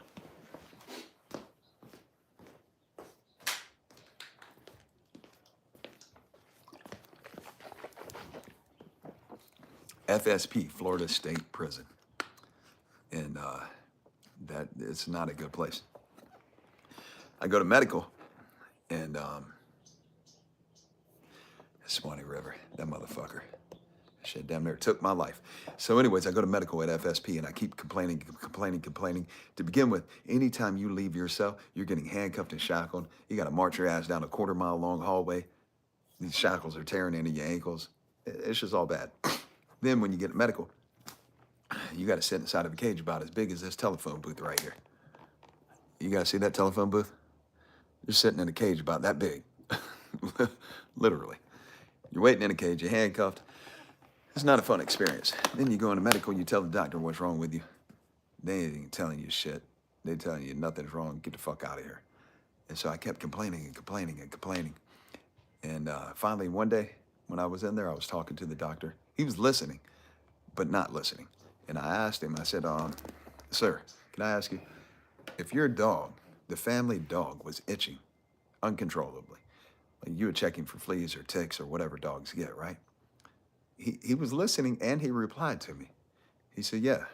I said, now, if you couldn't find nothing on him with your naked eye, you couldn't see what the problem is with your eye. Like, you couldn't diagnose it, and your dog's itching and itching and itching, would you take your dog to a specialist? He said, yeah. I said, well, how much more important am I than the family dog? This man said, get him out of here. He was so mad. He told me to get the hell out of there. He told the guard to come and get me, take me out of there. So that shit was hilarious. I would always come up with some witty ass shit to tell him. I'm like, y'all are dealing with a bunch of knuckleheads around here. I get it, but I ain't the dumb one. No. But I would always tell him in a way that I know is borderline, but I ain't fixing to get murdered over this shit. Now, when I escaped that time, that was direct grounds of getting shot. But, yeah. Andrew said respect is all you have in prison from both sides. Yeah, that's 100%, man. Ahmad. I got it right. I know I got it right. Ahmad, what are your memories of the Swanee River? It was Thanksgiving weekend. It was the most peaceful fucking river I ever seen. Glass, calm. Andrew Jimenez, he's been in this area. He knows the river. He'll know what I'm talking about. Peaceful, glass, calm ass river, looking so nice and smooth and like no problem, right? That motherfucker is cold. It's cold, and it's got a current underneath it that is like a fucking vicious animal under there. You can't even see the current, but there's one. Because the other consideration is I've been running from the police for a little more than an hour through the woods. And when you're running from police, like a bunch of them, they got canine, they got helicopters, you're running for your life. Because in Department of Corrections, when you are on an escape, they can shoot you. It is what it is. You're running for your life. If they don't shoot you, they're going to let the dog shoot your ass up, and they're going to beat the shit out of you. So either way, you're going to be fucked. So you're running for your life. And I don't know how many people done ran for their life or had their life like hanging in jeopardy. I mean, I've been in like shootouts before, where like we're shooting at each other, you know, and like I was in a bucket of a front end loader, which is a big heavy piece of heavy equipment. Inside the bucket, I'm shooting over the bucket with a pistol, and Buddy got a fucking like a long gun, a fucking. It's just like you can hunt elephants or some shit. Every time he shoots at me, you hear this motherfucker sounds like a cannon, and all you see is fire come out the barrel. I'm like, God damn. Hope this shit don't penetrate the bucket. Like that's scary, right? Because your life is in jeopardy. You know, if you get hit, your ass is out of there, toast, done. Ain't nothing else to talk about. You ain't just write home to mom about this shit. Nope. So that's a scary situation, but the situation where you are running from the police is a whole nother thing. And when I was on that escape, and all these police are chasing me, I'm running for my life. And over an hour, I'm running through woods that I don't know where I'm at. And the woods in Florida ain't like the woods like, we don't have woods here really. Not in California, not where I live at. But the woods are thick over there. Like there's all type of shit in the woods. So when you're running through there, you're climbing shit, crawling under shit. Just all type of shit. So when I got to the river, I'm extremely exhausted, but my adrenaline's pumping. And we were on the bank. The bank's up high, higher than the level of the water. And so I remember looking, I'm like, the intention was to get back to that river to begin with, because I remember we crossed over this bridge earlier that morning. I seen the sun on the left-hand side out the driver's window of the car. And I said, I remembered that visual. And when we started running from the cops, I said, listen, if we keep running to keep the sun on our right-hand side, we're going to get back to that river. And then, you know, hopefully we can lose them in the river. So that was the plan. We finally make it back to the river. And when I jumped in that bitch, it was like jumping in an ice bath. But it was conflicting because I'm hot from running for over an hour. It's cold outside, but I'm running, I'm sweating, my adrenaline's pumping. And when I jumped in this damn river, that was the biggest conflicting feeling ever. Like, I was going into pure shock. And this river is just savage. It don't give a damn. He just wrapped his arms around me. It's trying to pull me under. And so that feeling in that river was the scariest feeling ever, because when I got into the middle of the river, I started to go under the water. I'm like choking on water. I'm like drowning. Drowning has got to be probably the worst way to like struggle to live and then die. Like, I can't think of a worse way, because your ass is out of control. You can't breathe. It's just no good. So it was a terrible experience. It was no fun at all. But I made it out of there. The only thing I thought of was my kid, my daughter. I was like, fuck, if I drown in this river right now, she's not gonna have a dad. Which, like I've said every time when I say that, is she didn't have a dad at that time anyways, because I'm trying to fucking escape prison and leave this country. So what was I thinking to begin with? But yeah, that river was brutal. This shit was no good, man. Hey, Andrew, I appreciate you being on here, brother. Keep your head up, man. Live with respect, man. That's the biggest thing. When you go to work, respect is what it is. And people take notice of that shit, man. The other thing is, don't let them take advantage of it, because you already know what time it is. They're always trying to shoot at the people that's respectful. But you already know that, brother. Keep your head up, man. Thank you for jumping on. Appreciate all the comments. Yeah, I appreciate you, homie. Dale said, I'm pretty confident in throwing hands out of box for 17 years. I've been knocked out colder than a milkshake. Shit happens. I carry a pistol everywhere I go. But I'm man enough to take my lick. Yeah, that's what time it is for sure. 100%. You just got to be man enough to accept, hey, I can't win them all. It's what it is. Gabi, I appreciate you, man. Yes, sir. You enjoy the weekend as well. Thank you for being on. All right, Andrew. Appreciate you being on anyway. As also, what time of day did I escape? Joseph. Early morning. Early in the morning. As soon as I got to work, I went to work. I worked in the maintenance department. And I almost didn't go to work. My boss didn't come. It was Thanksgiving. It was the last day. Your son called me an old man? Fuck. It's cool. I am old. It'll be all right. And you know, it is what it is. If you think about it, when you was a kid in your 30s, you're like, damn, yeah. See, that's what I mean. When you a person in their 30s, you're like, dang, they're old. But then when you reach your 30s, when you reach your 40s, you're like, damn. You're like, what? Oh man. So anyway, say what's up to the kid, man. Teach him, teach him, teach him, teach him. That's the biggest thing is like give him value, give him an education of example. You know, teach them mindset stuff. Teach them the type of things that they're not teaching in school. That life is what you think it is, and it can be whatever you want it to be if you make it that with your thoughts. You know, you start teaching kids that at a young age, you can't stop them. They become extremely powerful. All kids should be taught that. Um, you're in a hospital ward with 6 very old women snoring. Oh man, brother, I seen that post you put on there the other day, man. I was like, damn. Keep your head up, homie. Stay strong. Pull through the whatever the fuck you got going on, man. This is the only option. Keep your head up, stay strong, and get the fuck out of there. Yeah, yeah, 100%. We need some artwork. Yeah. I don't know anybody. What time? Let me finish that story real quick. What time of day did I escape? So it was Thanksgiving weekend in Florida. That's a cold period of time of year, and so my boss didn't come to work, and we were work call.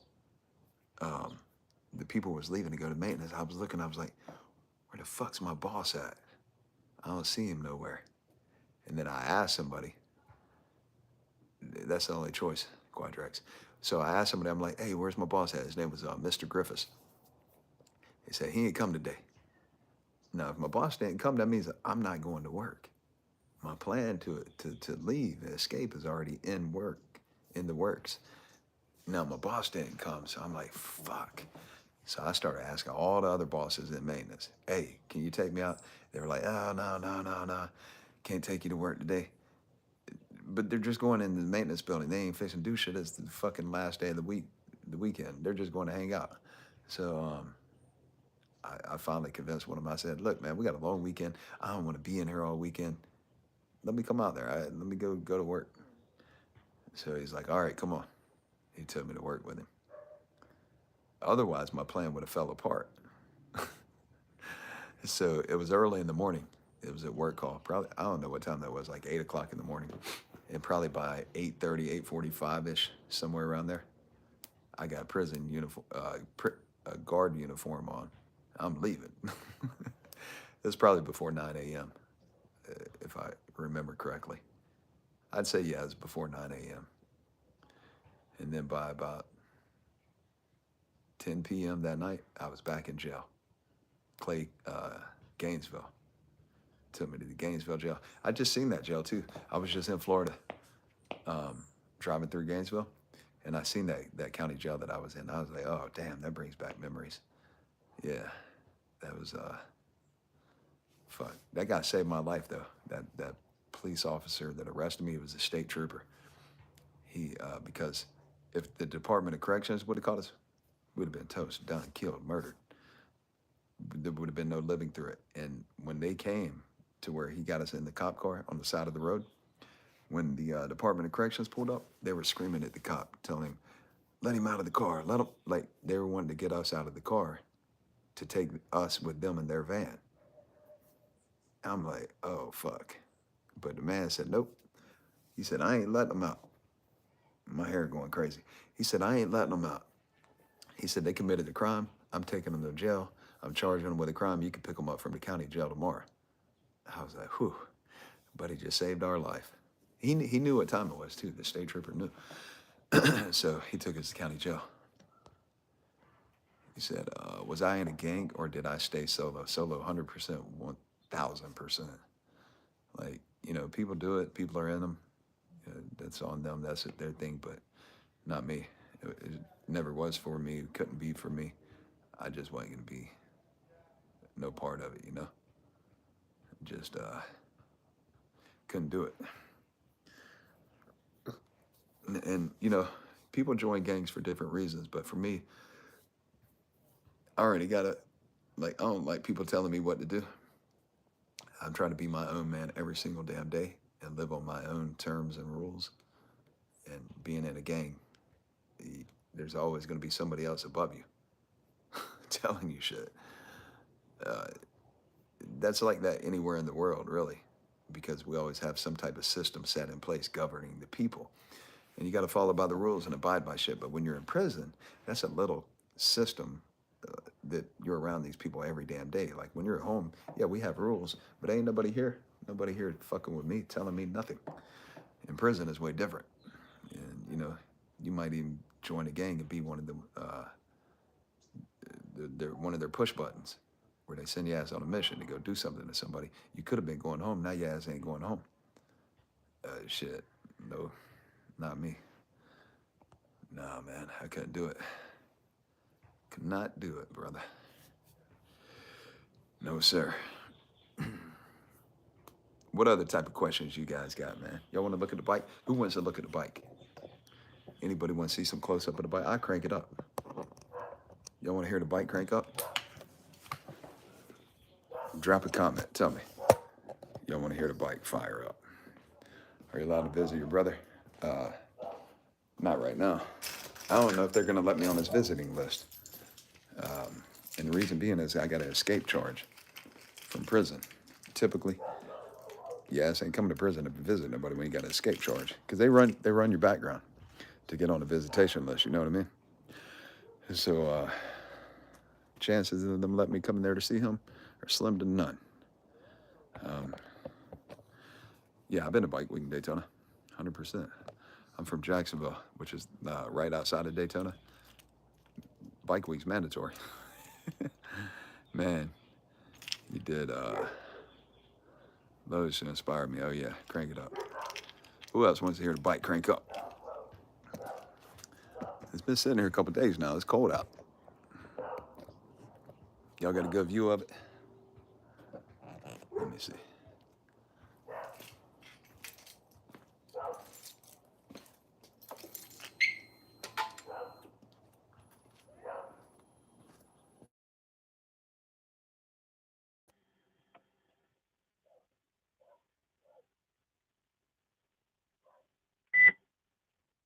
Oh no.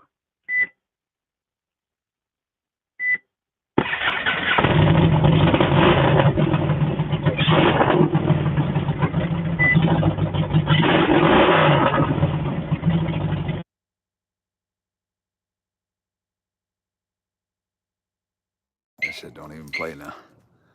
When you ride this thing right here, they hear you coming. They see you coming. Yeah, I've talked to him. He's not taking the course yet. He's in a transit. He's in lockdown. My brother is in a. He's not getting emails right now. He can get on the phone. He calls me every now and then, but he can't. I forgot about that. Somebody asked me the other day. He can't get emails right now. He's in a transit unit where they're keeping him locked down. He's at Victorville, and yeah, so he can't take the course right now. What you guys think?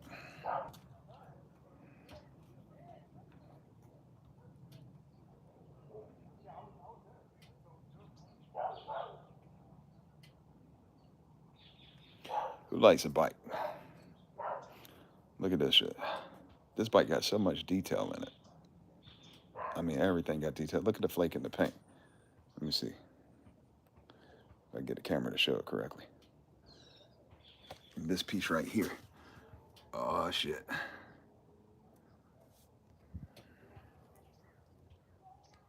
Hey, I hear this thing's built to be hot rodded. This thing, everything is detailed on this thing. I mean, everything. And it's dirty right now. It's dirty. It's dirty, and it's still a beast. These floorboards right here, you can't even get these. Like, if you go try to get these, the company's still around, but they don't make this floorboard anymore, and that fucking floorboard is phenomenal. So that's cool to even have that on there. Got speakers built inside here. It's got one on top and one inside. Ostrich seat, ostrich print. So it's got the radio got it. I'm gonna put a new radio on it, but it comes with a remote control. 26-inch front wheel. Y'all want to see the airbags work on this bitch? Oh shit. Would you recommend a bike for a high-speed chase from police? Nah, hell no. I would not. I've been in a lot of high-speed chases from the police on my crotch rockets. They not one time did they ever catch me. I'm not promoting high-speed chases, by the way, but they never ever caught me. And I was this is when I was a kid, when I was a young person, younger, and so on this, no. You got to realize this is a big ass bike. It's big. I'm pumping the back up right now. It's big, and it ain't agile for running from the police. You know what I mean? Like, you go to try to run in front of police on this thing, yeah, it's gonna be in a ditch somewhere, crash, because it's just not made that way. This is a cruising bike. Hold on, I'm airing the back up right now. Let me show you guys. So it's a button underneath it. Let me show you guys how it does. This shit's dope now. I ain't even gonna air it up all the way. Watch. Let me get back here where you can see. You guys can see it? Is it still clear? Y'all drop a comment real quick. Tell me if it's still clear. I'm gonna let the back down. Yeah, CBR 1000 all day. All right, you ready? So what? Watch it over here.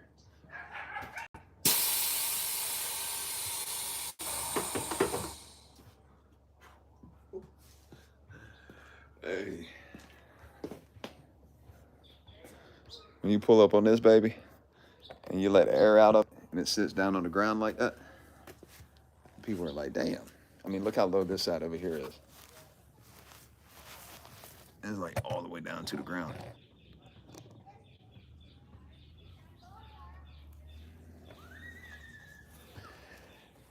Yeah. That's a beast. That bike right there is fun. It ain't for running from the police, but it runs well. It runs well. You can ride it all day. You can ride it, have fun on it. But I would say if police come, just pull over. Usually works out better. That would be my recommendation. Yeah, that's the coolest part. You can pop the brass knuckles off if you need to whop somebody upside the head.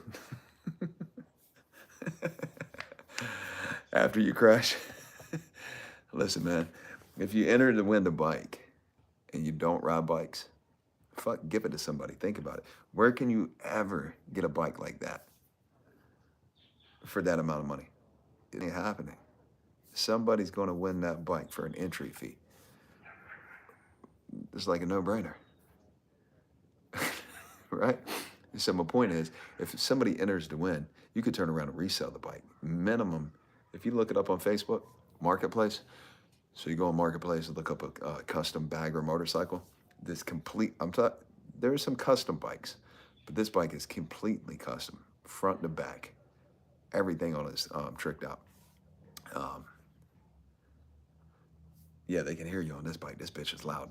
So if you look it up on Marketplace, the cheapest you're gonna find a bike that's tricked out is 25,000, all the way up to about 60 grand. You can sell the bike, is my point. So even if you don't ride, that's a fucking huge come up. Not only that, for anybody that enters and gets the course, you just got the keys to a golden path of success. Literally, it's life transforming. So no matter what, everybody that fucking enters the win is a fucking winner, right? So even when we crash in the ditch, you got to bounce back no matter what the fuck it is. If you're still living and breathing, it's your only choice. You got to bounce back, right? But that bike right there is going to be a huge blessing to somebody. What is the paint color of that bike? It's a candy. It turns like an orange color too. It depends on when the sun's hitting it, and it's got chrome flake in it. I don't know the exact name of it, but I didn't have any money when I got out of prison. I was motherfucking broke. I went and got a food stamp card from the state of California. I was embarrassed too. I was like, God damn it, motherfucker. I ain't got no goddamn money, but I'm hungry. Mosquito flying around. And so, oh, I'm gonna put a fresh coat of paint on it before I let it go. That way, whoever gets it, because right now I got a couple little scuff marks on it from riding it. And so before I let it go, somebody's gonna get fresh paint job on it. I'm gonna put a new radio in it because that one got wet when I was over in Florida. So somebody getting blessed, huge blessing. You know, y'all want to see the other thing? Because we got new people on here. I've showed it to people before. What's it called? Let me make sure I answer. Come on, quiet. Beautiful bike. Yeah, I appreciate it. Even if you try running in front of police, they can hear you miles away. Yeah, no shit, 100%. Yeah, that bike's loud. That's why I love riding it. Because over in California, you can split lanes. I'm gonna split lanes anyways. Even when I go to Florida, I split the lanes. But they hear you. Like over here, people split lanes and they just like come cruising through. And you're like, damn. I'm always looking at my mirror, but some people don't even see them, and their bike ain't loud. And so I'm just like, man, they hear you fucking coming on this bike. I rev this bitch up. Everybody part. It's like that Red Sea parting, and the red bike coming through. And so this bike's fucking the fun as fuck to ride. My wife didn't want me to get it. She was like, "Don't, you ain't buying no more toys. Like, don't get it." But I'm hard-headed. I don't listen too good. So when I came home with the bike and she seen it, she couldn't be mad. She was like, God dang, that's a beautiful bike. She said, that thing looks like it should be in a movie. So it's a cool bike, man. Why did the prison genre die? Storage run out? Are you talking about for me or for other people? Because other people are still doing their thing as far as I know.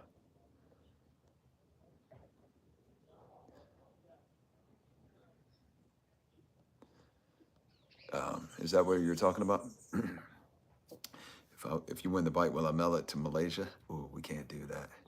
So legally, it's got to be somebody here in the States. Now, if you come here and take possession of it, you could take it to Malaysia. But fuck, that's a big thing right there. But I'm doing my giveaways like legally by the law, and I can't. It's got to be somebody here in the States. So if you read it, if you go to my website, FYTON.org, FYTON.org, all the giveaway rules are stated on there, and I can't send it out of the country. I don't know if it's like registration shit or what it is, but I plan on doing this, long term. I'm trying to build it up to where not only am I doing like toys like the bike, vehicles, but eventually what's going to be cool is like I have a piece of property and build an Airbnb on it and give that away. Like, how fucking cool is that? What's going to be the cool part is when you guys are able to look back and say, man, I remember when he gave his first motorcycle away. And then now he's giving fucking Airbnbs away. Like, and y'all been here since the beginning. How fucking cool is that shit going to be? Quadrate said, I remember when you got the bike. Yeah, I had it for a minute. It's dark as shit here in Colorado, 28 degrees, and you still got sun and mosquitoes. That's wild, yeah. Hey, Colorado is a fucking beautiful place. I went to Denver. When did I go to Denver? Sometime last year. I don't even remember what month it was. I traveled a lot over the last year across the country, and I went to Denver. In fact, there was this part, I don't know which part you're from, but even just before you even get in the cities, like, because a lot of it's rural, we were traveling down the highway and just the mountainous, the trees, like how the geography looks over there is fucking amazing. That place is really fucking beautiful. We stopped off at this one place. I took my little nephews with me, two little kids, and we were stopped. It was cold. Yeah, it was cold because there was a little bit of snow. It wasn't a lot of snow, but it was a little bit of snow. And we went down we stopped at a gas station, and there was a creek. There was a creek in behind it. And when I say creek, like a small little river, stream, I don't know what the fuck, but it was like a body of water. And we went down there, it was like big rocks and boulders. The shit was fucking pretty. Like, that's a really pretty place. Denver's cool too. I think they call that the mile high city. Photochromic, photochromic pigment, red color. Maybe change color in sun reflection. Yeah, it does change color. It'll turn like an orange. You don't see it a whole lot. You don't see the orange come out of it a whole lot, but it does. It turns an orange color. It looks super dope. I'll be in that Airbnb B&B draw 100%. That's gonna be dope, brother. That'd be cool. At that point, the Airbnb, it's we got to get this other shit going. But when that happens, I think that because people in any country can own property in America, that can be open up like worldwide, because you don't have to come take possession of anything. You just get the title to the property. So that shit would be open to anybody. And the cool thing about an Airbnb property, I don't know if you guys know anything about it or if anybody has any Airbnb properties, you don't have to be there where the property's at. You simply get somebody to manage the property for you. You pay them a percentage of the daily rentals, and then they list it on Airbnb, and you're just generating an income. And if you have the right type of Airbnb in the right place, I'm talking about the type of income where you don't even got to work no more. So, usually off of just one Airbnb, and then unless you got like here in San Diego, if you got a property on the beach, you're banking. But like for instance, my house here is like 8,900, 9,000 a month on Airbnb. But if it was on the beach, fuck, it'd be 20, 30 grand a month. Just an Airbnb. So anyways, we put it in the right place and make it a cool, super like unique spot for people. They're gonna make money with it. I'm in old Denver, bro. But the mountains here are beautiful for sure. Some of these deep mountain towns are like living in a 360-degree postcard. Yeah, 100%. Yeah. If I'm not working, I've been doing a lot of work with my content. My wife is helping me now. Dale Carnegie books are amazing. If anybody wants to read a book that is beneficial to them, read a Dale Carnegie book. 100%. Yeah. You can't go wrong with those. Yeah. What is How to Win Friends and Influence People? Did he write the 7 Habits of Highly Effective People? I want to say that one too. I'm not positive. But yeah, anything Dale Carnegie wrote, if you go listen to his quotes, he's an amazing cat. That guy was super smart. Yeah, 100%. Dale Carnegie books. Highly recommend. Also highly recommend my course. Because if you can get value from that, you'll get value from my course 100%. Like, everything that I learn, I try to learn from people that have done either big things. I learn from my mistakes too, of not doing big things, of fucking up. You also can learn from other people's fuck ups. But to learn where you want to go, learn what you want to do, or what you want to become, you always try to look for the people that are doing way better than you, the bigger shit. And, some people are like, when they talk about like setting goals, because I talk about this in my course, is when you set goals, they're like, oh, don't set goals too big. Don't set goals. Yeah, I appreciate it, David. I talked to David on the phone the other day. He sent a message. He was like, I can't find the course. I was like, I called immediately. I was on my way to the gym. And I was like, bro, for sure, it's in your download. But that, to me, just like, I don't know, it just says, I'm fucking for real. I ain't fucking playing. I'm fucking for real. Like, and I don't mind communicating with you guys. Like, however I can help, I can help. So yeah, the course is real. You heard it from David right there, man. You got to open an Airbnb in Malaysia for our homie here. Hey, I heard that, man. I haven't been to Malaysia. My wife is from Thailand, but I haven't been to Malaysia. I haven't been to Thailand either.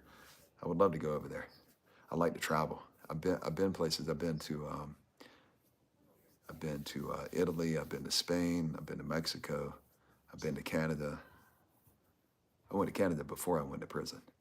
And I've been all across this fucking country. But listen, you know what's crazy is like people don't travel a lot to begin with. I mean, people travel, but most people, they do studies on the shit. Most people, they're born in a little area, the perimeter. They're born in this perimeter. They grow up there. They go to school there. They work there, and they fucking die right there. I'm just like, man, if you don't want to travel out of the country, go explore your own country, because just America alone is fucking beautiful. It's like there's so much shit to go see. Like I live in California, but just right down the street in Colorado. Well, it ain't just right down the street; it's hours away. But nevertheless, Colorado, it's a road trip. Arizona's a road trip. Arizona's fucking beautiful. Colorado is beautiful. California is beautiful. Like I live in Southern California. If you go to Northern California, it's completely different. You go up by San Francisco, go to the city of San Fran. It's like a city that you're not gonna find anywhere else. I went to New York City earlier this year. I think it was earlier this year. We went right where the World Trade Centers were. In fact, I drove my truck. I got a big ass truck. So I drove my truck. When you get to New York City, there ain't no big trucks running around. Like my wheels are 15 inches wide and it's lifted. I think I had 37s on it at the time. And so it's big. I'm driving. We were in that place that's called, it's where all the billboards are at. What's that shit called? Times Square. We were in Times Square. I'm looking. I've never been in Times Square before. I'm riding and I'm looking at everything. I'm looking at the people behind me blowing the horn. They're like, get out of the way. But they wouldn't stop blowing the horn. I'm like, man, what is their damn problem? So I stop in the road. I get out of the truck. And I feel like a real ass. Because one of the big problems that I don't like is when people are disrespectful, right?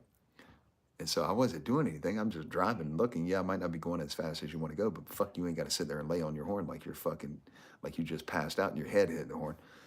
I'm like, man, what is these people's problem? I thought it was a guy. I got out, and when the truck's high up in the air, but it has these electric steps, and I stepped out on the step and looked back. I was hoping it was going to be a guy. It was a damn lady. I was like, fuck. I got back in my truck and I just drove away. I was like, God dang it. Your wife is from Thailand. Go to Phi Phi Island, bro. It's like a resort. They're beautiful. Is that Phi Phi or Phi Phi? Thailand is fucking beautiful, for sure. Her family is from like the country area. But she's been there. It's been a while since she's been there. Her mom just came back. How to stop worrying and start living. Are you asking me how to do that? How to stop worrying and start living? I'm gonna wait on that question. I'm gonna answer another one. Joseph Klimola. How's it traveling to other countries with your prison record? No problem. In fact, I got my passport. When did I get my passport? I got my passport. I came home in 2014. Fuck, I think by 2015, I got my passport. I applied for it because I was going to, I think, Mexico. And yeah, that's when I got it. It's like 2015. No problem. They just gave me my passport. I was like, oh, bitch, I'm traveling now. So I got my passport. I went down to Jalisco. I went to Mazatlan. I went to Baja, California, part of Mexico. And then, yeah, they didn't give me no problem at all.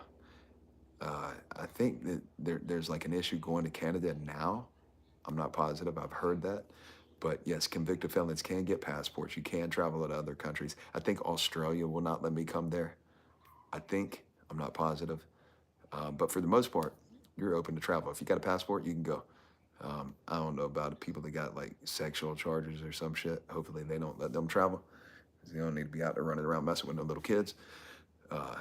But I got a manslaughter charge, sells a cocaine charge, and escape from prison. When I say charge, I'm talking about convictions. And they ain't give me no problem. Zero problems. It's like, going to go. They ain't asked me nothing. Nothing popped up. So I was good to go. OT90 said, that's what I love about being Australian as well. If you have time and a car, you have a geographically diverse, gigantic country to explore. I know, see, like, I only seen TV shows, videos, documentaries.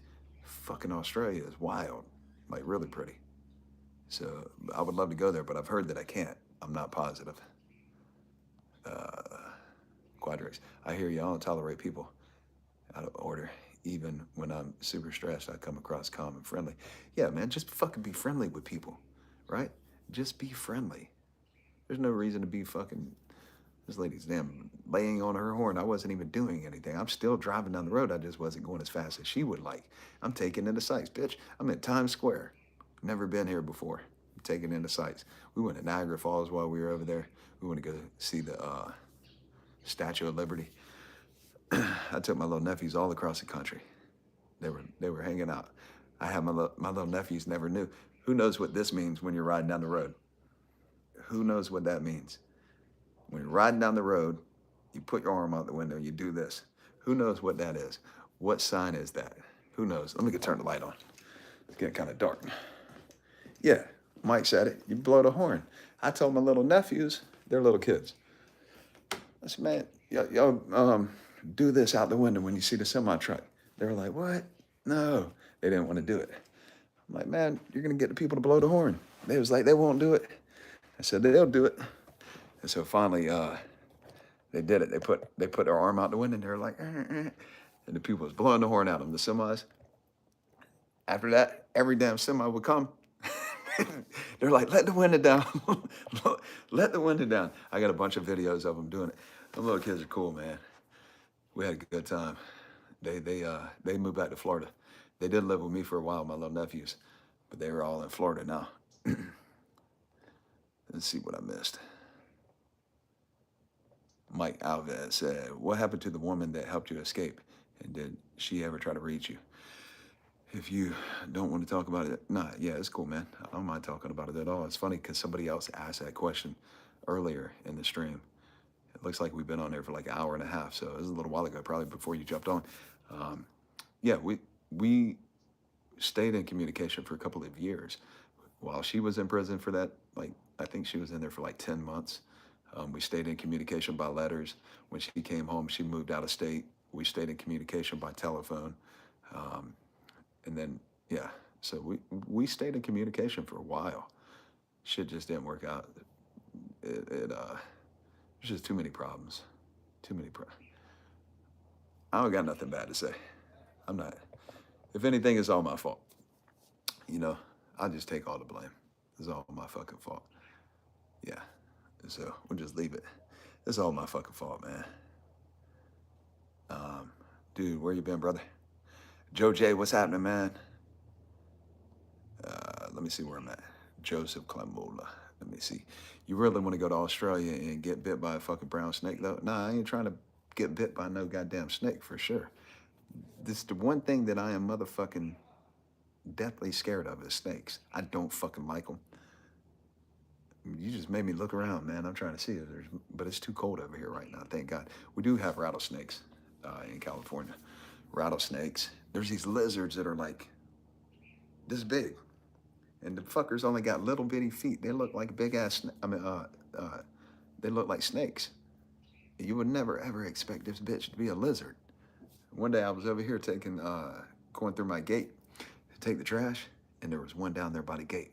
I was like, oh shit, a snake. I ran and got the shovel. It was a fucking lizard. Like, God damn it.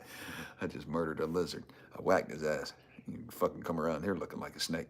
You gotta go, buddy. Joe J, what's happening, brother? Brother's keeper. Dude, where you been? Good to see you. Man, I've been chilling, man. I've been chilling. I've been working. I've been traveling a lot. I just got to a point that I felt like I wasn't giving you guys good content. I know I have a story to tell. I enjoy telling. I enjoy helping people, encouraging people, motivating people, pushing people, telling my story. I enjoy all that fucking shit. But if I can't give you guys the best version, if I can't give you guys like 100%, then I was just like, fuck it, I can't. I'm struggling with it. because I got so much going on and I just couldn't do it.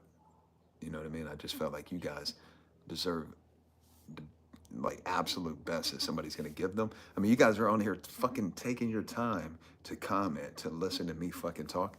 You deserve the fucking best. And so I was just like, you know what? Until I can put 100% into it, fuck it. I'm a bounce. I'll come back. I'm gonna come back, and it was cool because it gave me time to really think about it, how I want to present my stories to you guys in a better fashion. What's important to me as far as like sharing with you guys. How can I really, really help you guys outside of just giving advice, which is why I created my course prior to coming back onto YouTube. I created my mindset mastery course called Fight On, and I structured it to where anytime anybody buys the course, they get entered to win the motorcycle. So that's really cool. Somebody asked a minute ago, I think I missed one of the comments. Would it help with, oh, it's pronounced like PP. I must have missed a freaking few of the comments. My bad, man. Let me see. Bill McDonald, could your course help with depression and anxiety? You know, like to just say yes, yeah, it could help. Is it a cure? I don't know, because it depends on like how depressed a person truly is. Like how deep are they into their depression and anxiety? Like to just say yes would just be like, yeah, I'm trying to just tell you yes so somebody will get it. No, hell no. What I'm telling you is that yes, it can help, but I don't know how deep of a depression or anxiety a person has. So, you know, when a person is dealing with depression, they're dealing, their mindset is thinking a lot of things. And it's hard to overcome that shit.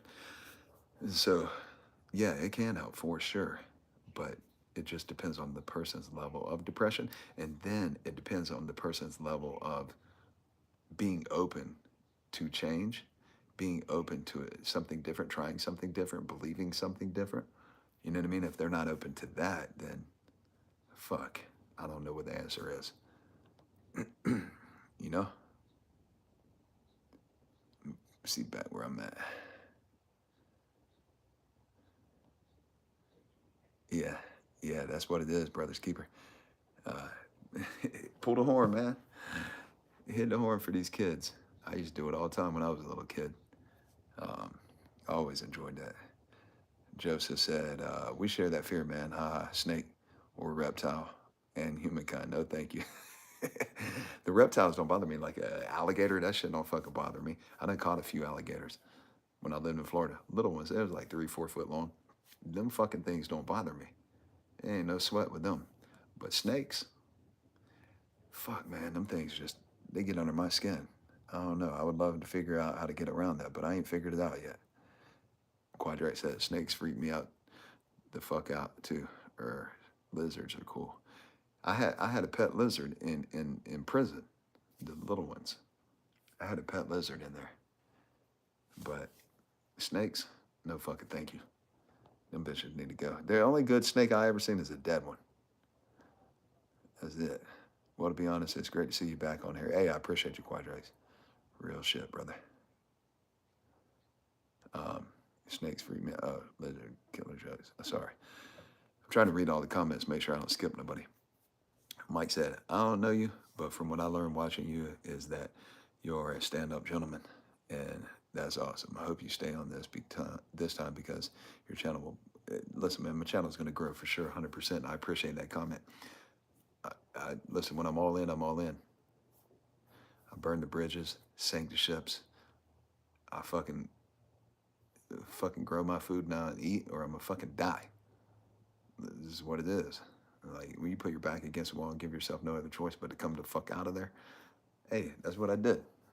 I don't have nothing else going on except creating content. That's it. Create content. Joseph, Quadrack said, I relate my artwork after my Instagram got hacked. I decided I'll make a new comeback soon. Damn, that's crazy. I didn't know your Instagram got hacked. That's fucking crazy. Joseph said, so you're saying the course does not help with the fear? Fuck no, not my fear. Nope. No, this shit does not help for that. I ain't found nothing to help me. And like, I've tried. but I'm fucking petrified of them things. I have a phobia of them, a literal phobia. Like they'll fucking just almost immobilize me. Shout out from Houston. Houston got a badass motorcycle scene. Christopher, what's up, brother? I was looking at houses in Houston. Man, they got fucking big, dumb houses. Nice fucking houses. There's a couple things. They got high taxes, property taxes, and then a lot of the places are in a flood zone. So we were like, fuck, for the amount of money that you pay there, you get a fucking nice, really nice house. And that's what we were thinking about moving there. I still consider it, but I don't like the property tax. That's what pisses me off. I'm just like, man, I'm not fucking with their property tax. What kind of food you eat while working out on the weights? Protein, chicken, fish, meat, eggs. Literally, I eat fucking 2 cases of eggs a week. I eat a fuck ton of eggs, boiled eggs, cooked eggs, a lot of chicken, fish. Right now, I'm still eating carbs right now. But when I really get ripped, like shredded really good, I cut out all the carbs. Um, but honestly, it's a more difficult way to eat when you live with other people. You know, I live here with my wife, and so she ain't trying to cut out all the carbs, not like that. And so when it's in the refrigerator, when it's in the cabinet, it doesn't matter how strong of a mindset you have, the shit's still sitting there constantly. And so it just makes it difficult because we eat together. And so I eat a little bit of carb stuff. I don't eat no bread. Keep all the sugar away. Uh, the bread is critical, for especially if you're in your 30s, you're in your 40s, 50s. Got to cut bread out, man.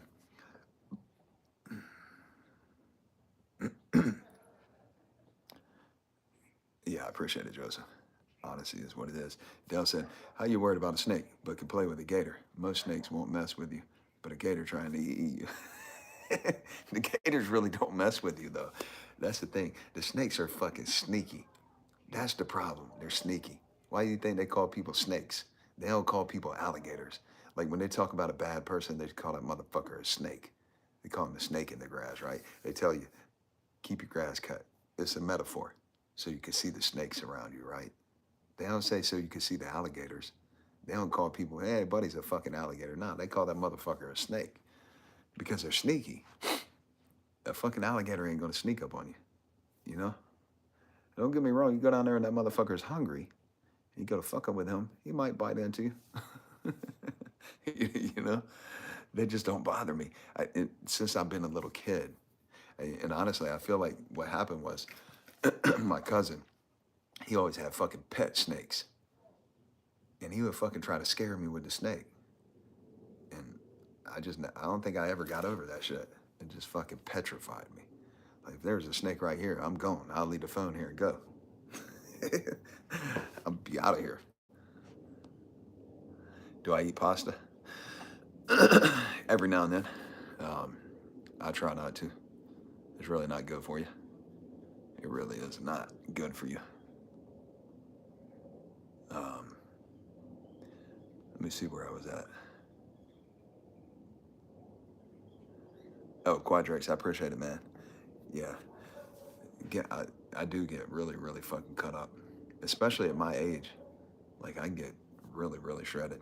I'm not right now. I mean, I stay toned up. Well, if I quit working out, I'll be looking like just like, God damn it, who's that? But and then sometimes I get off track. You know, I get really busy. I quit going to the gym for a day or two or three or four or five, and next thing you know, weeks passed, and then I'm like, God damn it, what happened? I got sidetracked like a motherfucker.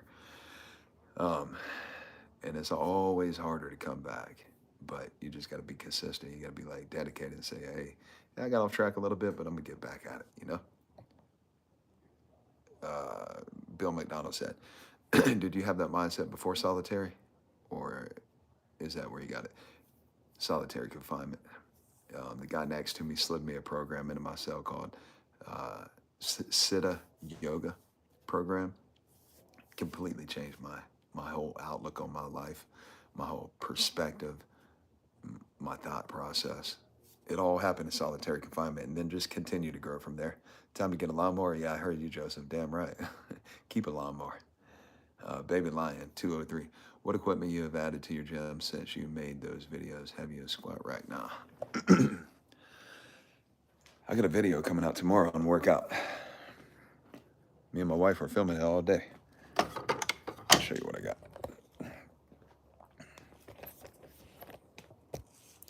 So we got a rowing machine, constant rower. That's a really cool machine. Got a Smith machine right here, so you can squat with that. This one right here. It's also got a for the fly deck on it, so you put a bench down here. It's got cables. It's basically a Smith machine. It's got the cable pull down right here. I got my plates on the wall, hung up on there. I got these dumbbells, all these dumbbells. I got kettlebells down there. Then I got this machine right here. This cable crossover machine. It's got a pull-up bar built into it. It's got another bench. I got chains for the for my bars. I got this machine which does shoulders and chest. It's adjustable, so you adjust it on here. Got a stack of plates on it. I got this tire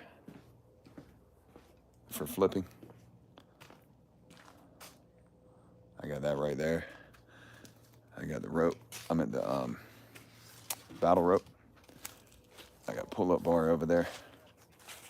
And I got dip bars.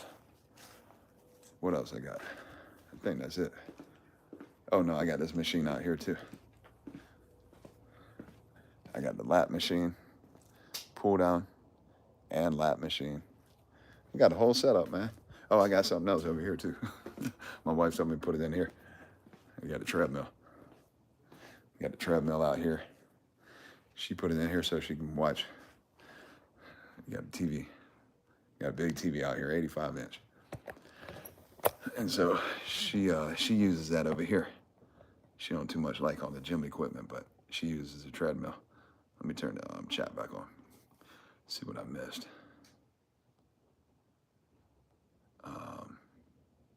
So yeah, that's what gym equipment I have now, man. I've got rid of some, bought some different shit. I like what I have now. That Smith machine, I like it a lot, especially when I'm here by myself just working out. You know, not having anybody spot me. I like Smith machine a lot. Mike Alves, diet is hard. Started a terrible habit. I never drank Coke. Now I can't stop drinking it. It's my biggest problem. That shit is highly addictive, man. It gets so many people. Sodas are bad. How old are you, Mike? Because that shit's problematic. When you sold the Coke, nope, never used it. Ever, not once. No, sir. Mike Alves. Universal Smith machine. Yeah, them things are the best. Baby Lion said, dude, fuck yeah. Your whole gym setup is so sick. Thank you. Yeah, for sure, man. I appreciate you. Oh, Mike, goddamn, you got to quit drinking Coke immediately. You're 50. You got me beat by 5 years. Listen, man, I can't drink no damn Coke. It's sugar. It's loaded with sugar. And as we progress in age, right? Whatever, however the fuck you want to identify your age is whatever, right? It's a number. But as we progress through the years, our metabolism slows down and our bodies convert the stuff that we put in our body converts to, what is it called? Sucrose? I forget the name of the word. Anyways, it turns into sugar in our body way faster than when we're young. So for guys, what happens is when we're ingesting like sugar, guess the shit goes straight to your belly, the midsection. That's why when you walk around this country and you just look, there's a lot of guys that have big bellies. And it's because we've created a food system in this country that is addictive. That, I mean, it's addictive to the point, like he said, he can't stop drinking Cokes. They design it that fucking way so you come back and keep buying it over and over and over and you become addicted to it. Your body craves it, your mind craves it. But it's killing people. Sugar in this country is fucking killing people. It's absolutely crazy. how bad what it's doing to people. So you just got to put your mind to it, man. You got to make incremental changes, and you got to hold yourself accountable. 100%, you got to hold yourself accountable, which is the biggest part, like being accountable, which is where a lot of people fail. 90 something, I don't have the numbers on me, over 90% of the people that start a nutrition plan, I don't like to call it a diet just because the wording just doesn't sound too good. But when you start a nutrition plan, 90 something percent of the people, it's over 90, I don't know the exact number, they fail. They fucking fail because of accountability. Because look, nobody said it was gonna fucking be easy. But you go out and buy a sports car, right? Something that's replaceable. It's a fucking piece of material, you know? You go out and buy a sports car. You're gonna treat that shit fucking great. You're gonna put the best, whatever, luxury car, whatever the fuck it is. You buy a nice vehicle. You're gonna put good gas in it. You're gonna change the oil in it. You ain't supposed to be filling the tank with sugar. No, right? And it's replaceable. You can't get another body. You got to put the best in it.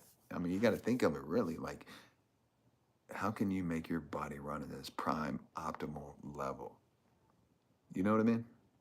How can you make your body run and perform at its premium level? That's by putting the best shit in it, you know? That's how you got to think about that, brother. Dan, what's up, brother? 12 here. Still walking the woods every morning. JD or Stella beer only. All right, the beer turns. Man, it's whatever. People drink beer are gonna drink beer. It's just not for me. Um, but like my dad drinks beer every damn day. He got a big ass belly. I'm like, no sir, brother, not me. Can't do it, man. Dan, good to have you on here, brother. Glucose, yeah, glucose levels. You may call me sir. Has a good screen name. You may call me sir. Hello from Ireland. Totally agree with you. But not having a goal will make using the right fuel and activity harder. Oh yeah, no, it's a whole process. It's not just like, all right, I got to put the best stuff in. You need a whole system set into place. You got to know where the fuck you're going, which is the goal. Because if you don't have goals, then where the fuck are you going? You're just gonna be running around in circles, lost. Like, I don't know where the fuck I'm going, right? So you got to have goals. You got to have accountability. You got to be honest about the shit. And you got to say, okay. And another thing too, people try to uh, their expectations are just way too high. The shit ain't fixing to work in like a day or two or three or a week or month or 2 months. You got to keep going and going and going, right? And you can't eat the elephant all in one bite. You're taking small bites of it. And so you got to have a goal. You set goals that are like, when I'm talking about for your health, the plan that you're on, you set out goals that are attainable. Now, another note to get off track right here, when people talk about setting goals in life, I say set motherfucking goals so astronomically high when you're pursuing something, some type of success, you're trying to build something, set goals so motherfucking high, they're outlandish, right? You might not achieve it, that's fine. But what you do achieve in that fucking process, chances are what you achieve will be higher than the goals that you ever thought you could achieve. You see what I mean? So, but with the nutrition, hey, it's you got to set goals that are relatable and that are real. Great analogy. I appreciate you, Quadrates. David Graziano, coffee. Coffee's actually really good for you. What are you putting in your coffee? How much coffee are you drinking? Because anything can be okay in moderation, except sugar. There's no moderation of sugar that is good for you. But what are you putting in your coffee, right? Coffee for your brain is a good thing. You can Google it. Don't take my word for it. Just Google it. Coffee is actually a really good thing. But if you're drinking way too much of it and it's interfering with like your sleep, your nervous system, then you can go overboard with it. Uh, but coffee's actually good for you. Mike said, I'm going to try before it's too late. Get a headache if I don't drink. I was in good shape, tore my chest 485 bench. Yeah, he's beast. Did 8 reps. Spotter said one more. Then, oh my God. Yeah, that's no fun right there, man. I've seen some videos on that shit. Excruciating, brother. Yeah, no shit. Well, you still got to go at it, brother. Doesn't matter. Like, what, where you're at, what the fuck's happened. You still got to go at it because you're still here, man. 50's, fuck, that's still young. You got a long ways to go. So you still got to go at it, man. You got to put the best foot forward and fucking go, you know? Joseph said, all right, B. And the rest of the chat, got to go. Have a great weekend and stay safe out there, for sure. Appreciate you, brother. Keep your snakes away, 100%. Everybody that's been riding, man, we've been on here like 2 hours. People have been riding with me, chatting. I appreciate it, man. What else? Quadrex also living with addicts isn't good for you, 100%. It isn't, man. We got an addicted world. Yeah, it's crazy. Mike said, didn't get fat overnight, not going to get in shape overnight. Yeah, no. It has to be a process. You got to set goals. You got to come up with a blueprint, like a roadmap. And the accountability is a really big part, though. Cream depends on what type of cream, brother. 1 cup a day is good. A cup a day is good. You got to check your cream to see if it's got sugar in it. No fast food. Nearest McDonald's is 40 miles. Coffee, black, women, white, and sweet. I hear you, Dan. I heard that. No McDonald's, huh? Bill McDonald, what does your wife do for work? She's an RN. She's a registered nurse. Invisible hot dog. Just popping in to say, night, see you back. Hey, man, I appreciate you jumping on, brother. Yeah, appreciate that. Quadric said, I've been studying Andrew Huberman. Hey, that motherfucking dude is so smart. Andrew Huberman, if you guys haven't looked him up on YouTube, this fucking dude, and it's so weird. Like, when you see him, it just looks like, I mean, what does a smart person look like? But when you see Andrew Huberman, you're not expecting this motherfucker to be on an elite level of intelligence the way that he is. That fucking dude is smart. Yeah, he's badass. Tommy Thunder, I look forward to your videos. Take my mind off BS going on in my life. Much love. Hey, I appreciate you, brother, for real. Anybody that's going through any type of bullshit or just wants to do better in life, go grab my course. It's at FYTON.org. The course is the Fight On, which means fuck your thoughts of negativity. Grab my course off my site. You get entered to win the bike, and you get a mindset mastery program that is life-changing. It's a no-brainer. Invisible hot dog. All that present knowledge you got must have been hella useful for dealing with COVID dramas. COVID was cakewalk. I was like, they were talking about lockdowns in California. Lockdown, bitch. Lockdown what? This shit is not lockdown. I sat in solitary confinement by myself for 2.5 years. This is not lockdown. I've had my gym in the backyard. I got my whole house. Lockdown. Motherfuckers were complaining about lockdown. You never been locked down. You go sit your ass in the bathroom all day. Put your cell phone out of the bathroom. All electronic devices. Sit your ass in there, shut the door. Let somebody slide your food under the door for about 1 day. You see what lockdown is like. And to be honest with you, a bathroom, anybody's bathroom in their house is way nicer than a prison cell. So, hey man, I gotta go to the bathroom. Appreciate you guys. Love everybody that's on here. Mad respect. Thank you for subscribing. If you haven't already, hit the fucking subscribe button. Show some support. Hit the like button. If you haven't done that already, run the likes up for me. And be ready. I'm coming back tomorrow. I got a video coming out in the morning, a workout video, primarily focused toward people.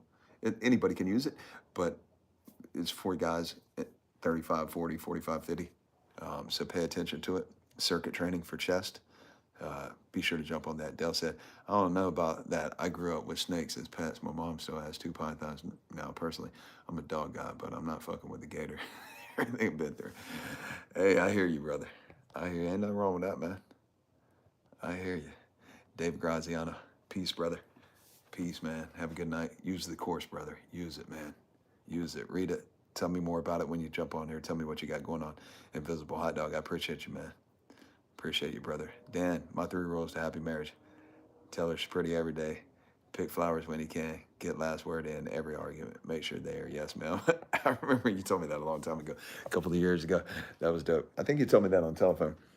You guys have a good night. Fight on. Never let nobody fucking hold you back from nothing. Keep it real, man.